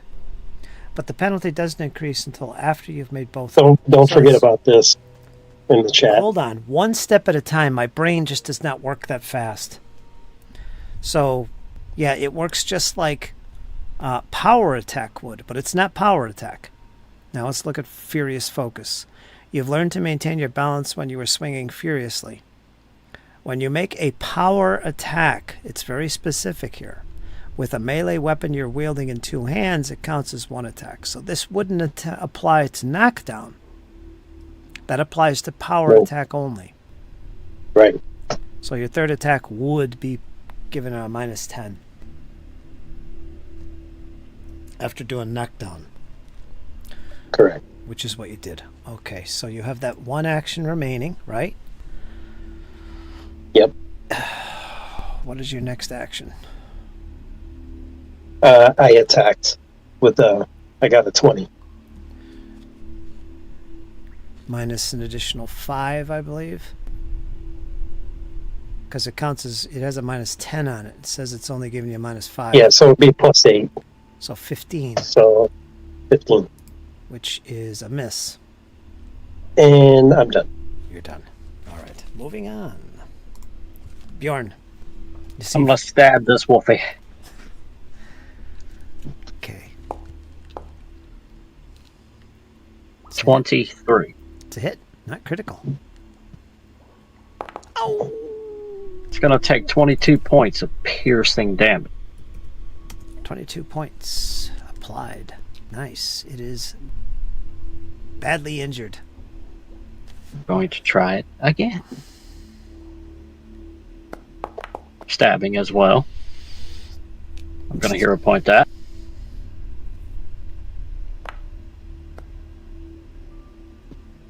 $30. Critical hit. 32 points of piercing damage. Describe how you absolutely obliterate this sod hound. As Karma casts her healing magics on Lyra, seeing this creature about to attack her, Bjorn punts the creature in the butt and making it turn it around and face him as he drives his longsword. What's a PG-13 version of this? As he drives his longsword through the creature's neck, long ways, almost like he skewered it on a pike, where he rips his blade free. Okay, you have one more action? Yeah. For last action, I'm actually going to cast Guidance on Valafor. So Bjorn's blade begins to glow a bright, vibrant yellow as he mutters a language that I don't think anybody in here speaks, and slings his blade forward, and this bright golden light begins to envelop Valafor. So Valafor, you now have guidance. You have to use it before my next turn. Also drag effect guidance immunity.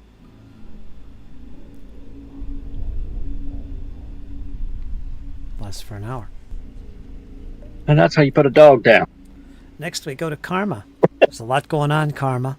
These hounds are being put down quick and fast. There's only one creature remaining, and it's lying prone on the rocks above Valafor's head. I would like, please, to do a magic weapon on Valathor's weapon. I think I'm doing that properly.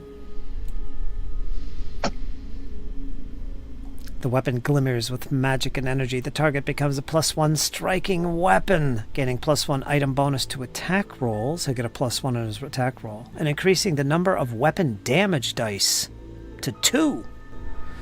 Oh boy. So you would Nice. you would drag this to your weapon or your I think it allows you to choose the weapon, Valafor. Yeah, I can either put it on my spear or my retribution axe, which I will definitely put on the retribution axe. And it will last 1 minute. So hurry up and get in combat. Takes 2 actions to do this spell. Range is, let's look at this. It has to be a weapon you're wielding, for one thing. Touch. All right, so Touch? that means you're going to have to move up to him. I'll let you do that. Okay, and then you cast the spell. He allows you, I imagine. Valafor, let me touch your blade. Ayamode has plans for it. And it begins to glow and shimmer. So there you go. Nice. You're done, Carmen. I'm loaded up for a big hit here. Well done. Cypher. You're up, Rachel. Yes, I'm going to cast Telekinetic Projectile once more. It was so handy. And I'm going to be using the same, if not the same exact one, another piece of rock or broken down dog. I'm going to fling it at that muscular looking creature made of stone. Yeah. Lying on his back, howling in pain. Yeah. Leave me be. I'm friendly. Protecting my Wait, home. what? Why didn't you say so sooner? I got a dirty 20. That's dirty indeed. You got a hit. Normal. A cave-in hits him. 14 That's points. 14 damage. So you make the walls fall down on top of him. And 14 points. All right. 14 bludgeoning. And then I'm going to quick draw that short bow again Okay. and strike. Hey, that's pretty cool. I like it. 25 this time. 25 is going to hit. Just one damage. I need a composite short bow. I think that's what I was looking for, but never found it. Like, I think you might have just accidentally pissed it off. I pierce its toe. If it, has one. It goes The right, toe it piercer, goes that's right what we're through gonna it. call you. It goes right through it. Alright. Well, Taking dirt I've with done it. what I could. Next, it's the creature's turn. And don't forget to remove your courage, everybody.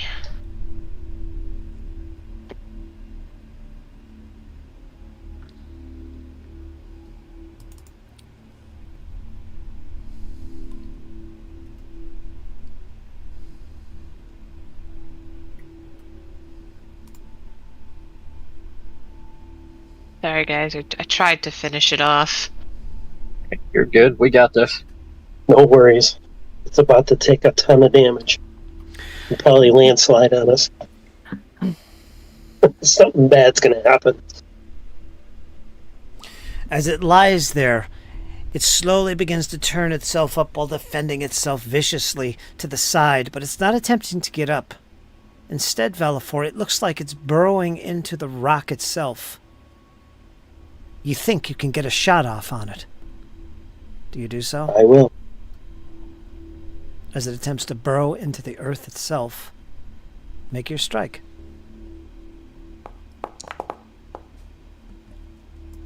Oh, 36. 36. That's going to be a critical hit.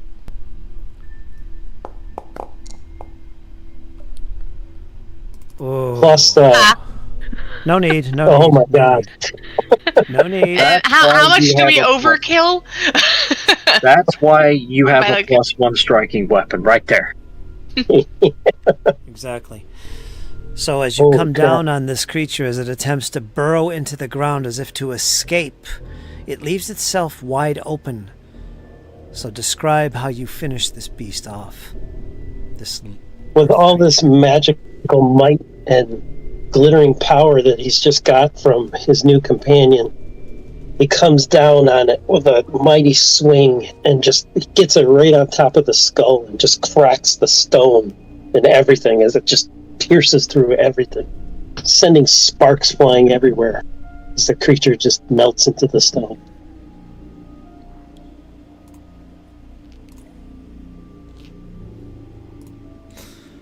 And with that, the last creature has been dispatched. And their carcasses lie there, but they don't look like carcasses anymore.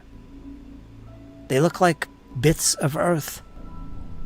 Like as if they weren't really killed. But they are motionless. And perhaps without life. Silence once again returns. Karma, if you'd like to pick up your torch, you can do so. Would you like to do that? Karma. Karma picks up her torch. Oh, I was gonna say, could I cast light on my shield instead of holding a torch, just in case something happens? All right, go to your inventory and get rid of a torch. Subtract one torch. Sure.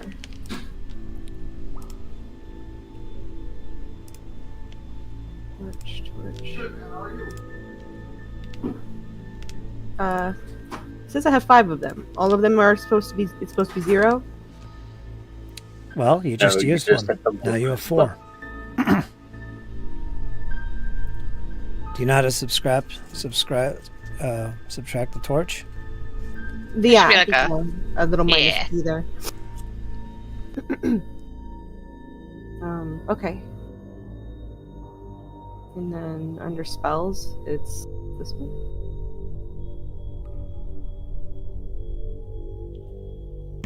Okay, we're out of combat, so it takes just a matter of seconds before you can cast this spell.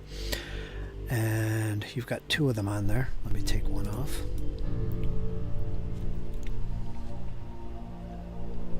I'm gonna treat wounds, Lyra.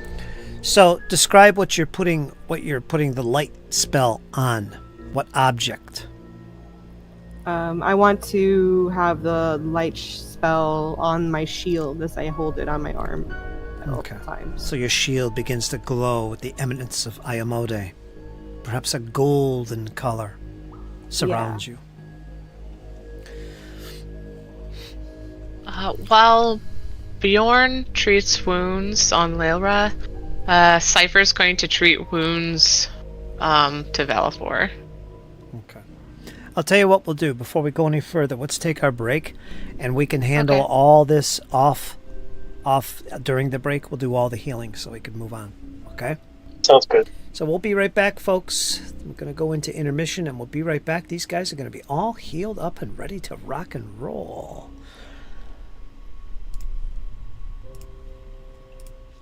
Okay.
we are. We're back. Part 2, tonight's episode 6-9.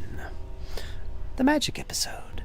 We have new player Karma. She's doing fantastic. After that little vicious slaughter of earth elemental beings, companions have decided to take a breather and get a little medicine checks in, do a little healing and recover from that, which takes time. And they're now going to attempt to further explore, I guess, to the east of this chamber. So we'll pick up from there. If you have any questions about the area, let me know. But I am paused at the moment. You tell me what you want to do.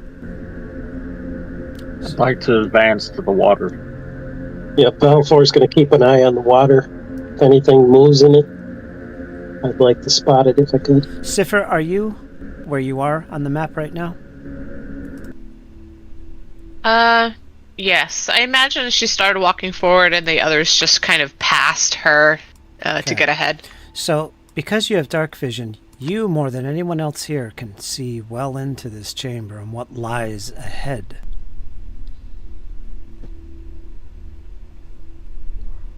Oh yeah, I suppose the rest of them can't see. No. They're limited to 40 feet.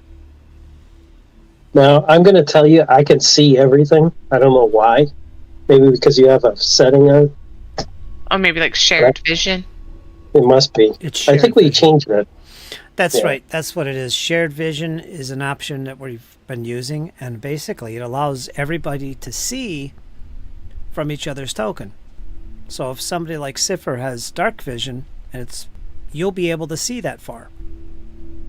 So I suppose rule of thumb here is unless you're nearby somebody with light cast, if it's black and white, you can't see it. Sort of. But we can assume you're telling us what you see, so we know what's there. Maybe I should turn that off, because I'm letting you guys move your tokens now instead of that one single token. Good point. Maybe that should be off.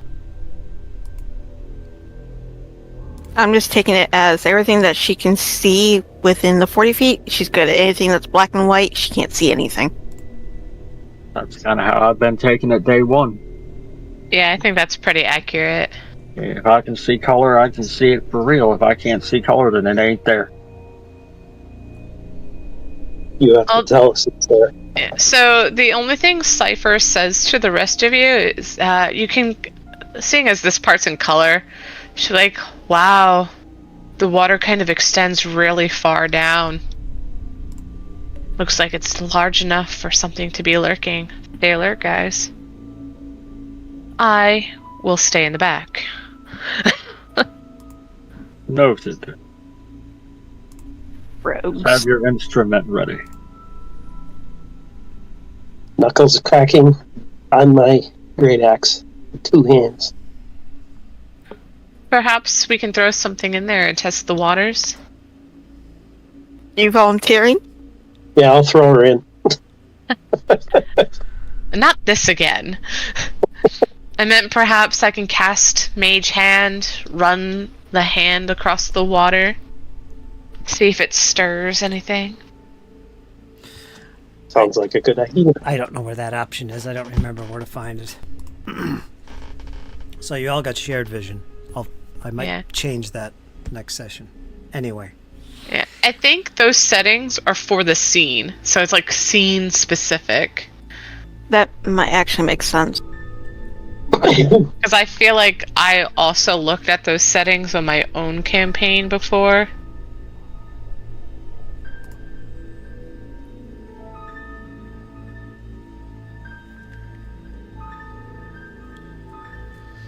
Nonetheless, Cypher takes a step back and will let the others in. And she reassures you that despite her hanging out in the back, she can still see far beyond the light that they carry with them. Lyra's just taking up a defensive position in the back.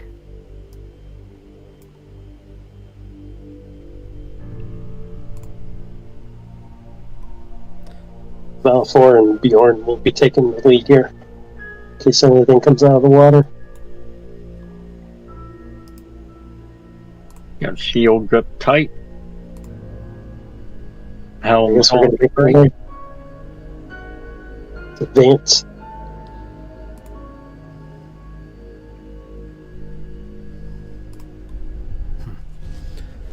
Yeah, I can't find it. Alright. This is unfortunate, actually. Anyway. You begin to explore, pushing forward to the west. Now, in here, things get very, very big. It's very wide in here. You hear the drops of water in what looks like a pool up ahead. Everybody that is in the front, give me a perception roll. This is, of course, blind. This is very important. This is critical.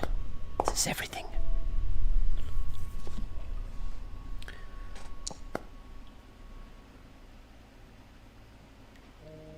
Velafor, you stumble forward, cocky as ever, but the rest of you holds wait. You notice something in the water. You see what looks like something bobbing up and down, creating slight ripples. Cypher, with your dark vision, you kind of peer closely at it, and you see a sheen about it, like it was skin, wet flesh. And you all freeze and take pause at her seeing this. It looks like a head, more than one, is floating in the water.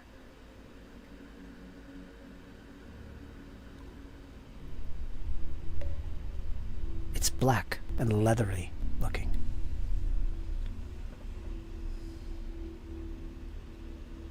Something is in the water.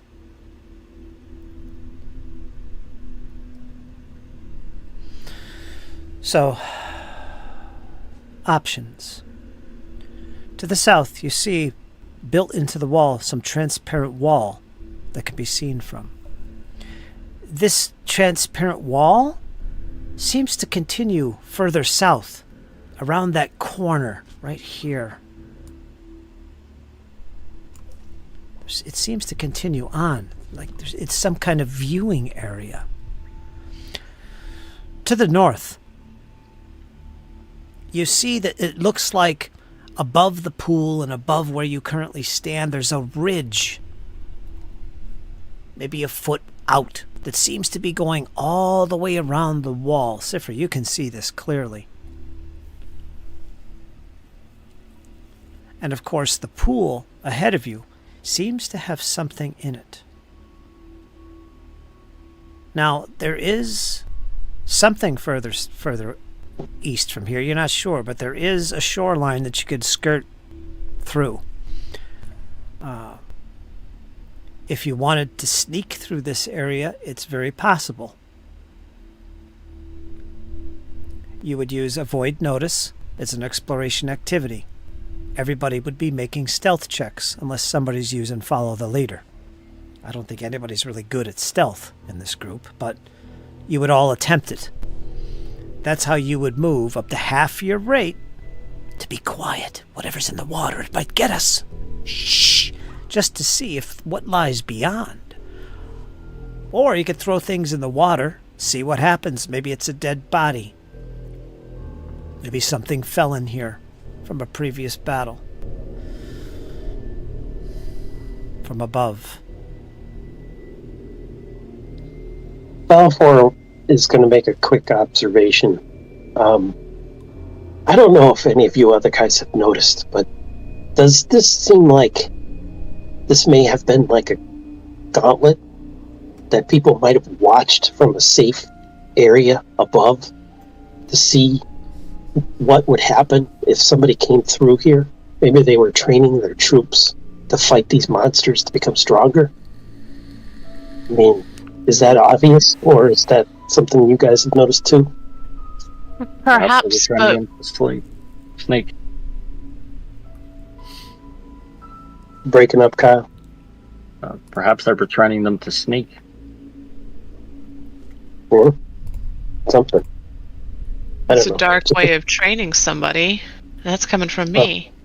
We're talking about Belcora here. Gets the point across.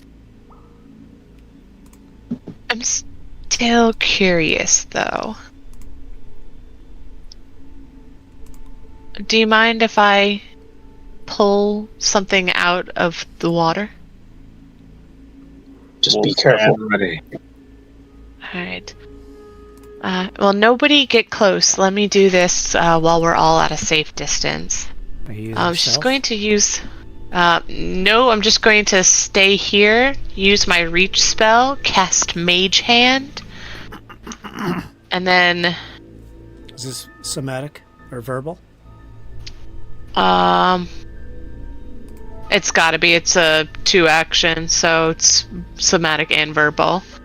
So from 60 feet away, I'm going to, try to fish out one of those heads, or, that black leathery thing that we found. Give it a tap. You do so. Alright. You begin to motion. You begin to create this being. You begin to speak loudly and strongly, and your voice does, in fact, echo through the cavern. The hand appears. And, I'm actually going to choose to have the hand be invisible. The hand is invisible, and it begins to float, move itself towards wherever you want. Show me where you're going. Towards the head, right? Yeah, or whatever's, at the end of her range, which would be right here where I'm pinging the 60 feet. Okay. And what is the hand attempting to do? It's attempting to fish something out of the water, and it can carry it up to 1 bulk or less.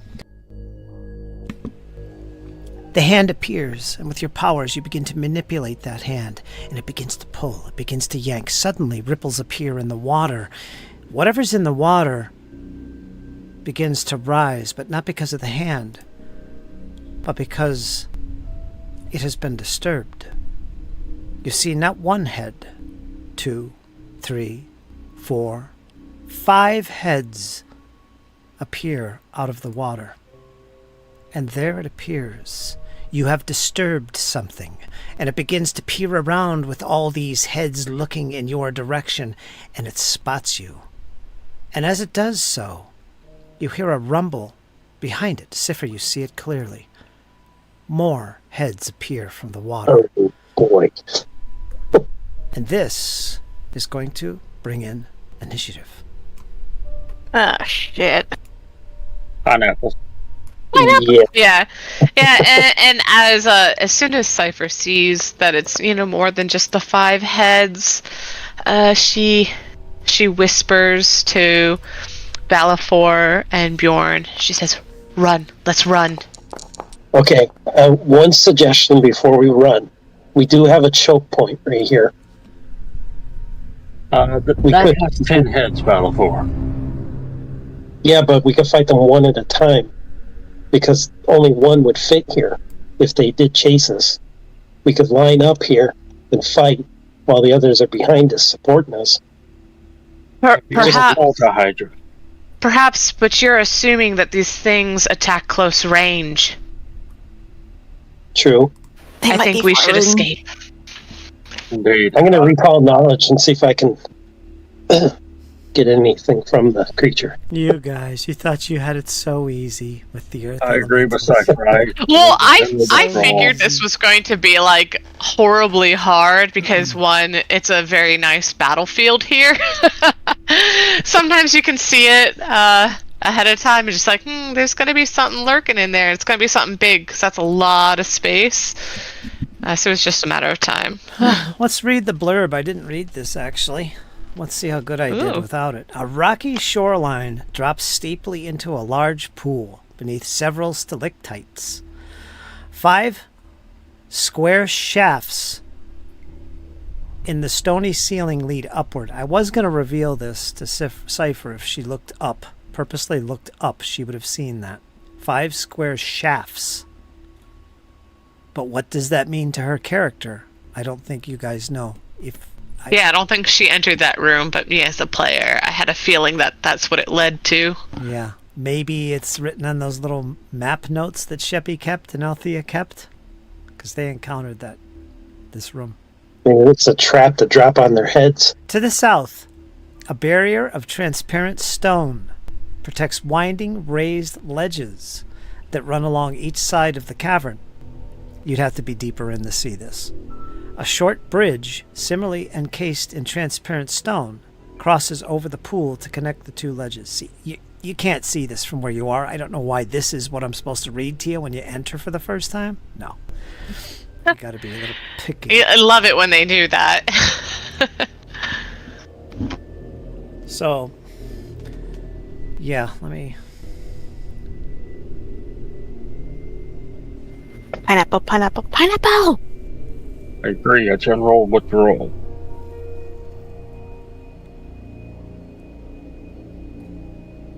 Yeah, I do believe this has something to do with those square blocks that are hanging from the ceiling. I think that's the way you beat these creatures. They were shafts. They weren't blocks. I don't think you were there, Jesse. No, I wasn't. Kyle was. His dwarf knocked somebody into this pool far below. Yeah. Okay. That was a good battle. That was a feeding chamber. Yeah, let's get out of here. Well, we'll see if you have time to get out of here. Okay.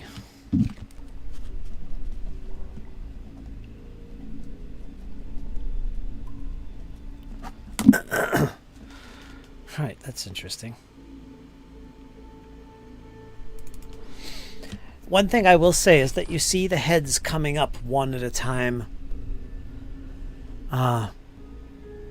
It does spot you, but they're all kind of like swaying. They're not like fully attentive to what's happening here, as if you had disturbed it from a slumber, perhaps. But the heads all do make their appearance above the water. 10 of them, in fact. So, it's first, before anybody else can take any action.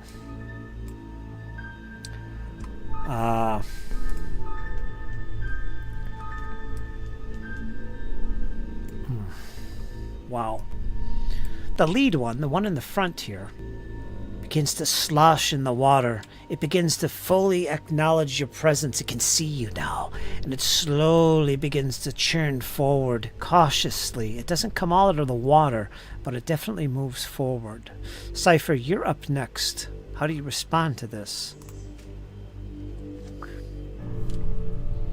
Would I be able to drag Bjorn and Valifor? Not likely. Drag them? Yeah, like drag them back 10 feet.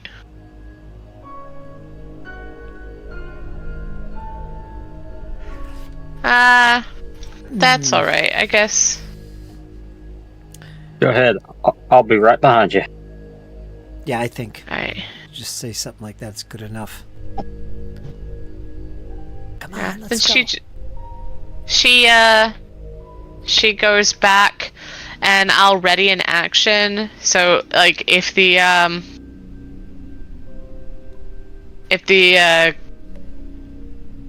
ally, I don't know the reaction I want to use. I don't know if the creature gets like here, then I'll use my reaction to inspire courage.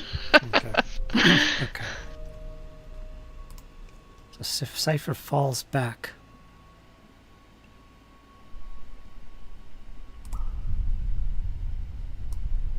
You hear sloshing in the water. As these creatures are disturbed at this point, you know they're moving around. Wish I could turn that dark vision off. But anyway, we're going to move to Valifor.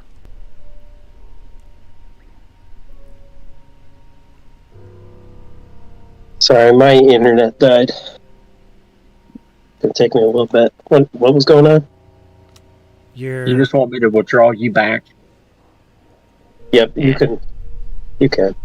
Yeah, Cypher's like, I know you can't see them, but trust me, it's more than what we can take. If you want to run away, just 3-run.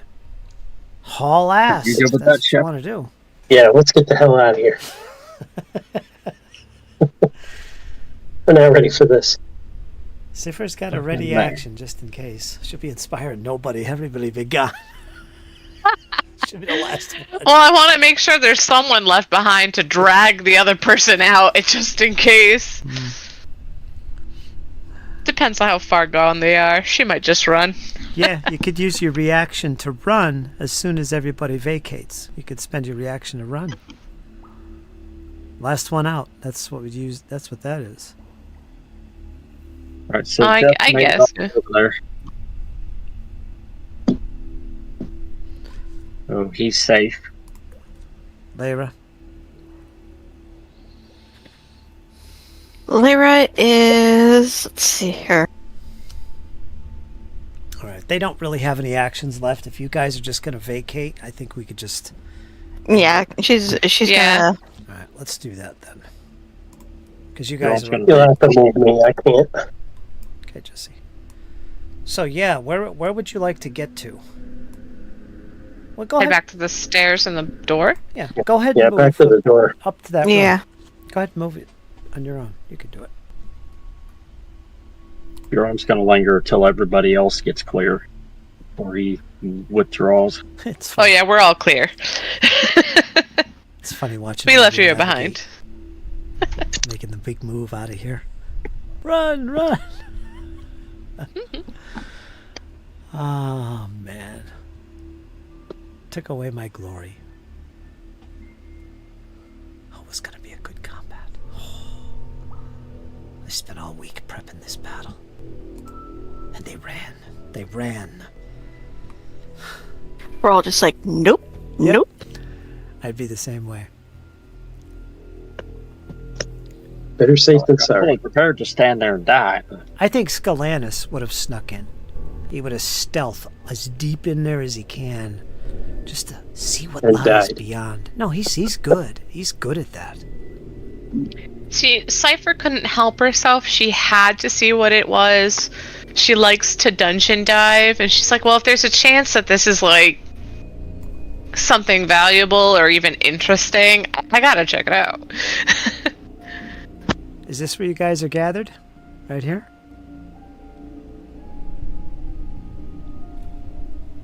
Are you heading back to Yeah. Yeah, Cypher Yep. moves closer to the door. Just in case we don't want to be seen by the creature. We want to go over here. I don't know where anybody's going. Back to this room here, I think. I think we were going to fall back to here and then maybe go back into there. Oh, we go in there. Ah!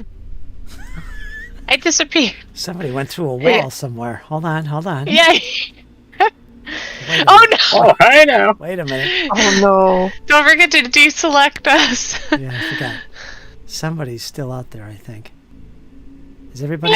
Yeah, it's dizzy. I'm out there. And Bjorn's kind of half in, half out. Yeah, I got some weird teleportation shit going on here. Well, it is the, gauntlight. We've seen weirder teleporting things than this. I'm stuck in the wall. Oh, there you are. I got you. I got you. I had a player. He was in this campaign. And I had everybody just moving their tokens as they wished, like you guys are now. And I let him go. I wasn't paying attention. He was moving around this ancient chamber, and somehow he found an opening in the walls and was able to get outside of the wall, move around. There must have been a hole or something, but he was out there. He got lost. Yeah, I imagine. because he's poking around, Oh, I found a hole on the wall. Yeah, I think he ended up in another room somewhere across the map. Yeah, so you got to pay attention. All right, so you've gathered together back into this chamber. The door has been shut behind you. Not sure what you saw, but it was nasty. Multi-headed, you think, beast or pair of beasts dwelling in Well, the what water. it looks like is we'll be able to see these creatures from the glass. We go through that doorway, I think. Yeah. You should be able to see him right now. Let's go inspect them. See if they're Yeah, there. do some of that recall knowledge.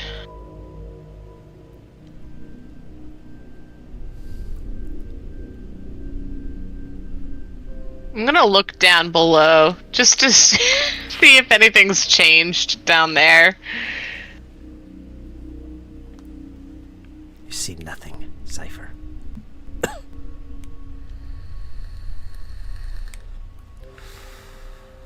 What do you see, Bjorn? The good thing that we ran. Tigers.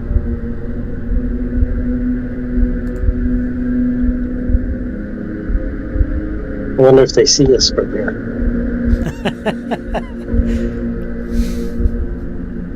Don't know, but they look pretty mean. I've never fought such a creature. What have you, Karma? Have you encountered anything in your travels like this? Can I roll to see if I have? What would you like to do? Do I recall ever seeing something like that?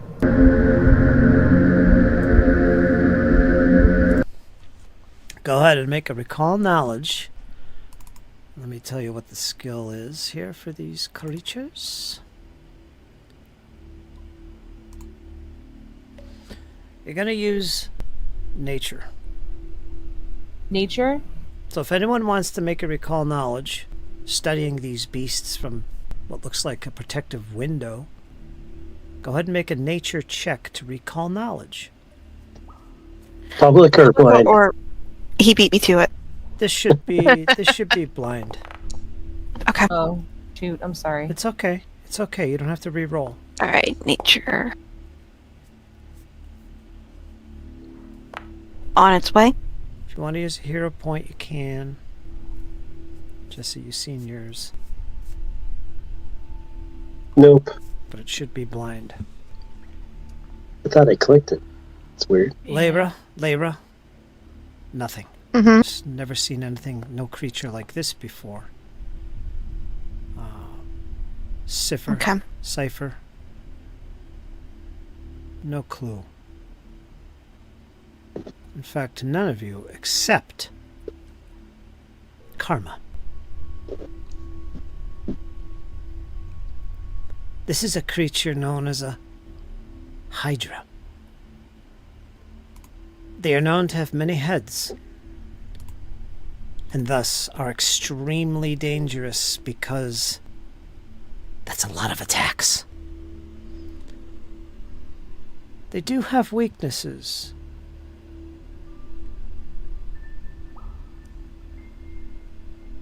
But you're not sure what that might be.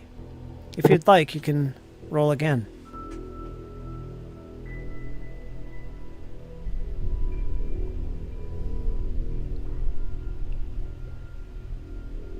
Everybody else, you have no clue. Would you like to make another attempt? You're almost sure they have some kind of weakness you've heard about before, but it's not clicking. Maybe you're wrong. Can I give it one more try? No. This isn't combat.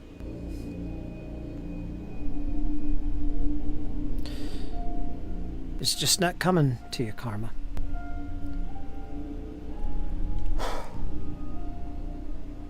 So, yeah, we'll leave it at that. That's the only thing that comes to you right now. So I'll let them know that they're hydras. They're very, very threatening. So, yeah, essentially, mechanically, you're probably facing a lot of attacks from the heads. You know there's weaknesses involved here, but you don't know what that might be. It's just, they have some kind of weakness Probably involving the heads, but you're not sure what that would be. Well, if that's our path forward, I propose we wait for those things to fall back asleep. And I then think just... we could all use some rest ourselves.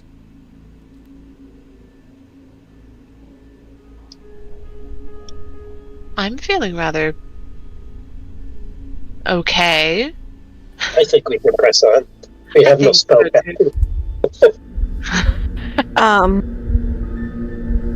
I forgot to add, as soon as the group passed through those doors that we just came through, Lyra would have shut them.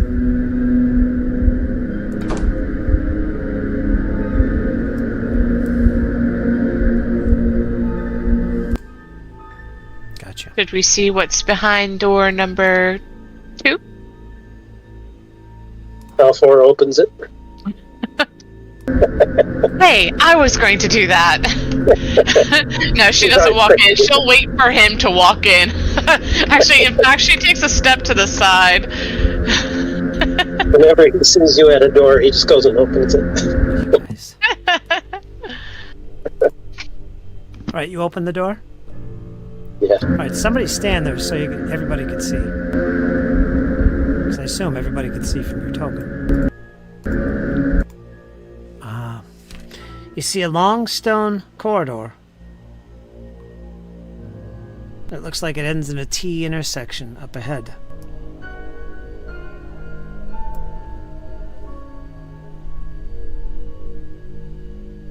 Well, someone with light has to go in there, I guess. Allow me. Go for it. Go ahead.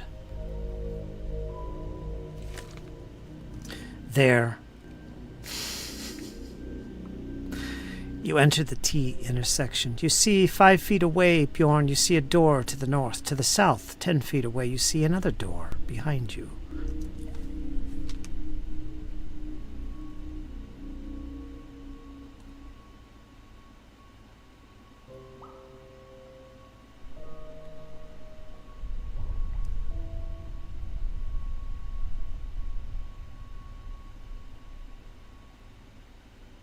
Step up to the north. Keep in mind, you can use the arrow keys on your keyboard to move too.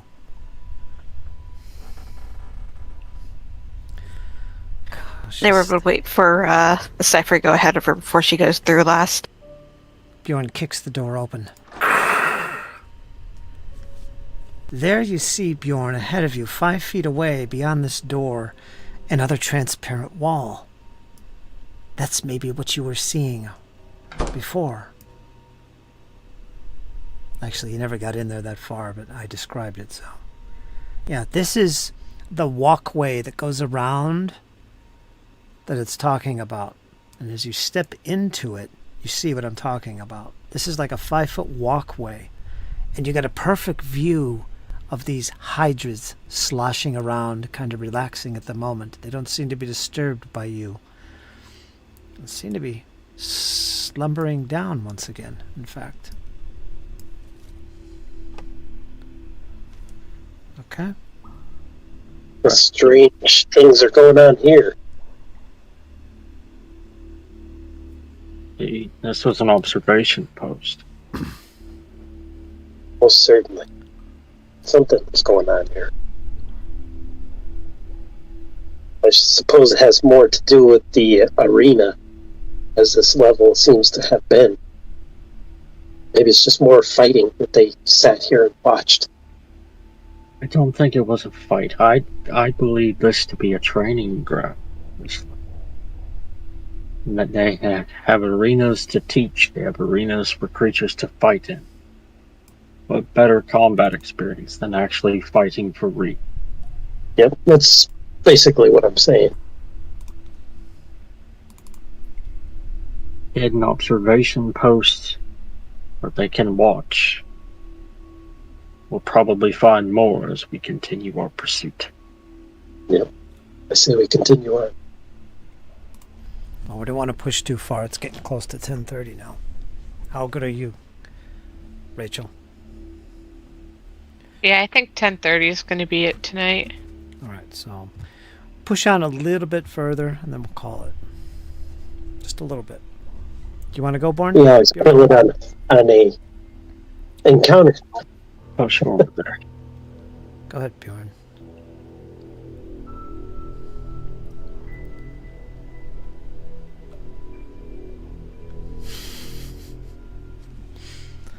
I'll let you guys explore. The whole area.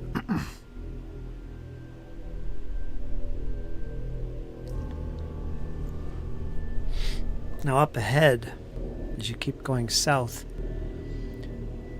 there is what looks like a walkway, a bridge going across to the other side. That's what I was referring to. How you would have seen this from way up there, I don't know. Yeah, that is kind of like way out of the way. Yeah, like it's Definitely not line of sight. Maybe they meant where we're currently at is some sort of bridge. Maybe it is elevated a little bit.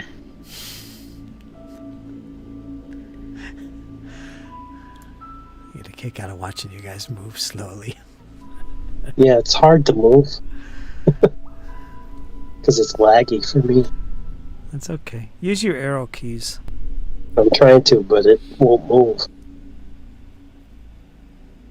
That way you avoid Bjorn's going to move across the bridge and hold his position, waiting for the others to cross. All right, hold on. What is this?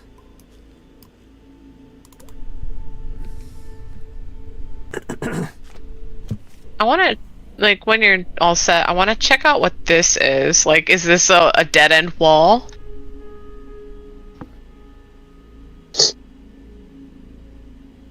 Where? To the south of me. Is this just like a wall? Yeah, it's just a wall that's cutting across. Okay. Perception check. Perception check. Yep. Both of us. If you'd like to use a perception check and check for secret doors, you can do so. I shall. Same. You see nothing. Private or public? Blind. Perception rolls are 99% of the time blind. Everything else is pretty questionable. That's why. What is everybody looking at? The same thing, or what's going on here? Yeah, Yeah, we're I expecting this. think we're all looking At what? for a secret door or something. Oh, wherever you I'm are. looking for Yeah, I was looking at down here. That's what I was looking at, but if I see nothing, then Nothing. she just moves on. None of you notice anything.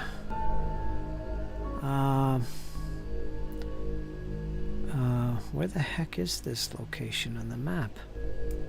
I think this is it. Let me look.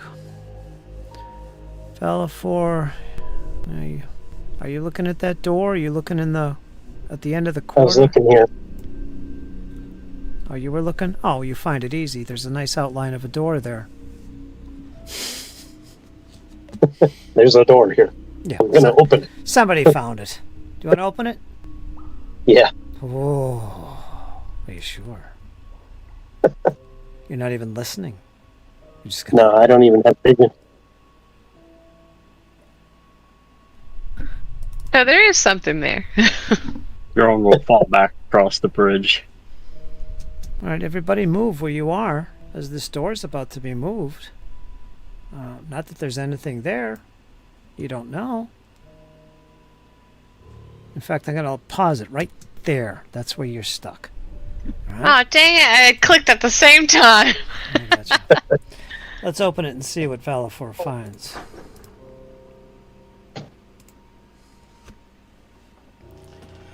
I don't know. Eh, If that see doesn't look much. good.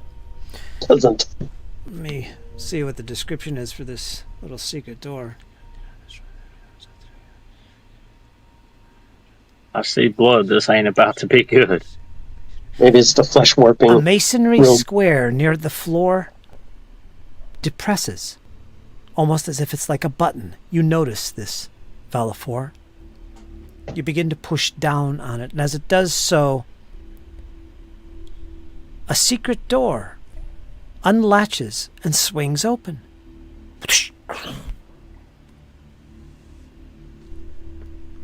You hear a hiss from deep inside. What do? Think quick. I'm going to look in and pull my axe out and get ready to kill. Nobody else move. Oh, you can't. Oh, you don't have any light. You step in, and all you see is darkness.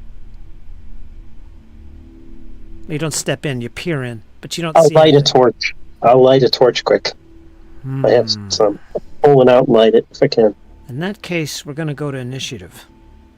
Because something has spotted you. Shit.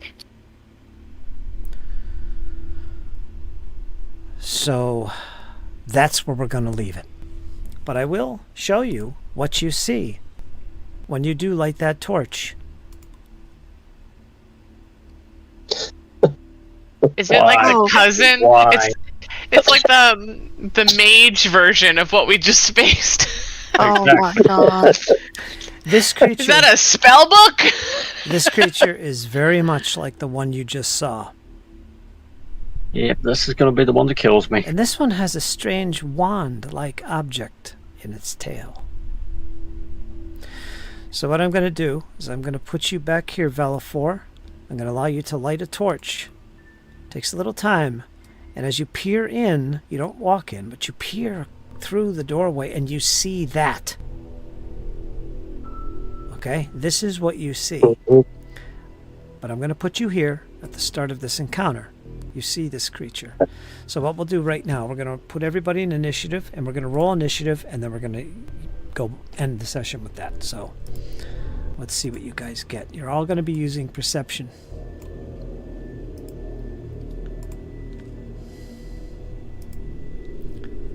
Okay, go ahead and roll your initiatives. Alright, Jed. I didn't even get a chance to. Didn't give me a dice or anything. I'm in there twice. That was Lyra. What happened? You are in there twice. Let me get rid of this guy. It's because I put you in, and you also put yourself in. That's why. Let me remove the one that didn't do anything.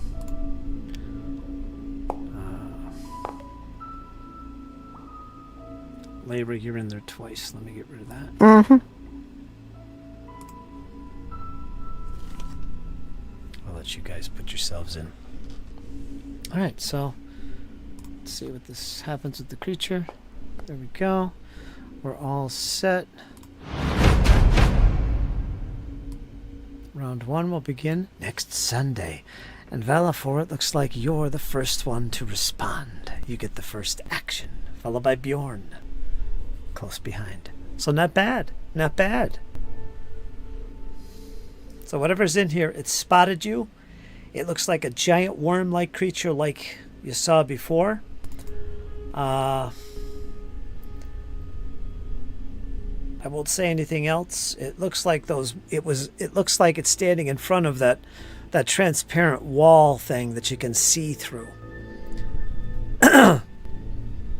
Which you can see through if you look at where your token is. You can actually see through those walls. Yeah, it's probably a good thing we're on this side of the wall. Because if we were on the other side, we wouldn't be able to get to him. That's the bloody side. All right, what's called? Good catch there to search that. Yeah, it looked suspicious. I'm like, some group effort. Yeah. All right, let's do our outros, then we'll do the post chat real quick. Everybody do your outros. We'll start with Valafor. Go for it, Jesse. What'd you think? Hey guys, great session tonight. We had a good combat there against the elementals. We soundly took care of them. But then we encountered something that I don't think anyone could have handled. We turned tail and run. Valafor doesn't really like doing that, but Hide he goes along. And yeah, looking forward to next week. Kill this worm with the wand. Yeah, good stuff. What do you think, Kyle? I enjoyed it. I mean, I wasn't, I never fought that creature before, so I was expecting it to go a little bit, kind of hairy, kind of dicey. But we all worked pretty well together. And then the fight with the elementals, just how we were ebbing and flowing off of each other there, using different tactics, Karma moving, Valivor moving, Lyra attacking me, moving around, Cypher just slinging body parts at that point. Just really, really good tactics. And then the Hydras, I don't think we could have stood for that one for very long. I only have a finite number of hit points here. And that shield's only so tough. And, looking forward to see what kind of spells this thing's going to throw at me. Yep. Good stuff. What do you think, Rachel? I thought it was a pretty good session. I think it was rather comical that after we faced the dogs and that gravel man, that we were like, that wasn't a terrible combat. Things are looking pretty good for us. And then we stumble upon not one, but like the two Hydras, and we're like, maybe we should retreat. And I'm glad that we did, honestly, because it led us down this path, which, has opened up more exploration for us, and has led us to this beauty, to this worm, which I think we'll have an interesting time fighting, because it is a smaller area than before, and we're going to have to squeeze in there and hope that this thing doesn't have any area of effect. Yeah. Attacks. Or an outrageous reach, which I'm sure it does with such a long body, and it was such a large creature. We're all probably gonna have to keep our distance, except for the heavy hitters, Valfor and Bjorn. Heck, even Lyra, just get in there. You guys do really well as a team. Yep. Blocking damage, dealing damage, taking damage. What I do? Tanks. Yep. What'd you think, Dizzy? Definitely enjoyed it. As everybody else was saying, it was rather comical how we were able to take down the elementals, but as soon as we saw the Hydra, we're like, pineapple. Yep. So that was fun. And now we get to deal with this wormy thingamabob. So we'll see if either we survive or the worm gets more meals. So. Oh, it's hungry. It is hungry. Karma, what do you think? How was your first session? Well, I had a wonderful time. It was a lot of fun getting to fight and do the mechanics for the first time with the group. I think that I'm gonna eventually fit right in with the rest of you guys in no time. It seems to be pretty straightforward overall, and I think I'm really starting to get the hang of it. So yeah, I had a great time, and I'm really looking forward to fighting something as scary as you guys got to fight before I popped in. Yeah. Pretty good. All right. Well, we'll call it there. We're going to be back next week, folks. Episode 70. Imagine that. Whew, man. That's not all the episodes we've ever done. We got a lot of other ones, side quests and stuff that we've done. But 70, that's going to be pretty cool. I'm excited about that. And we're going to do that next Sundays. Folks, you guys hang in there. And you know why? It's only going to get better. Talk to you soon.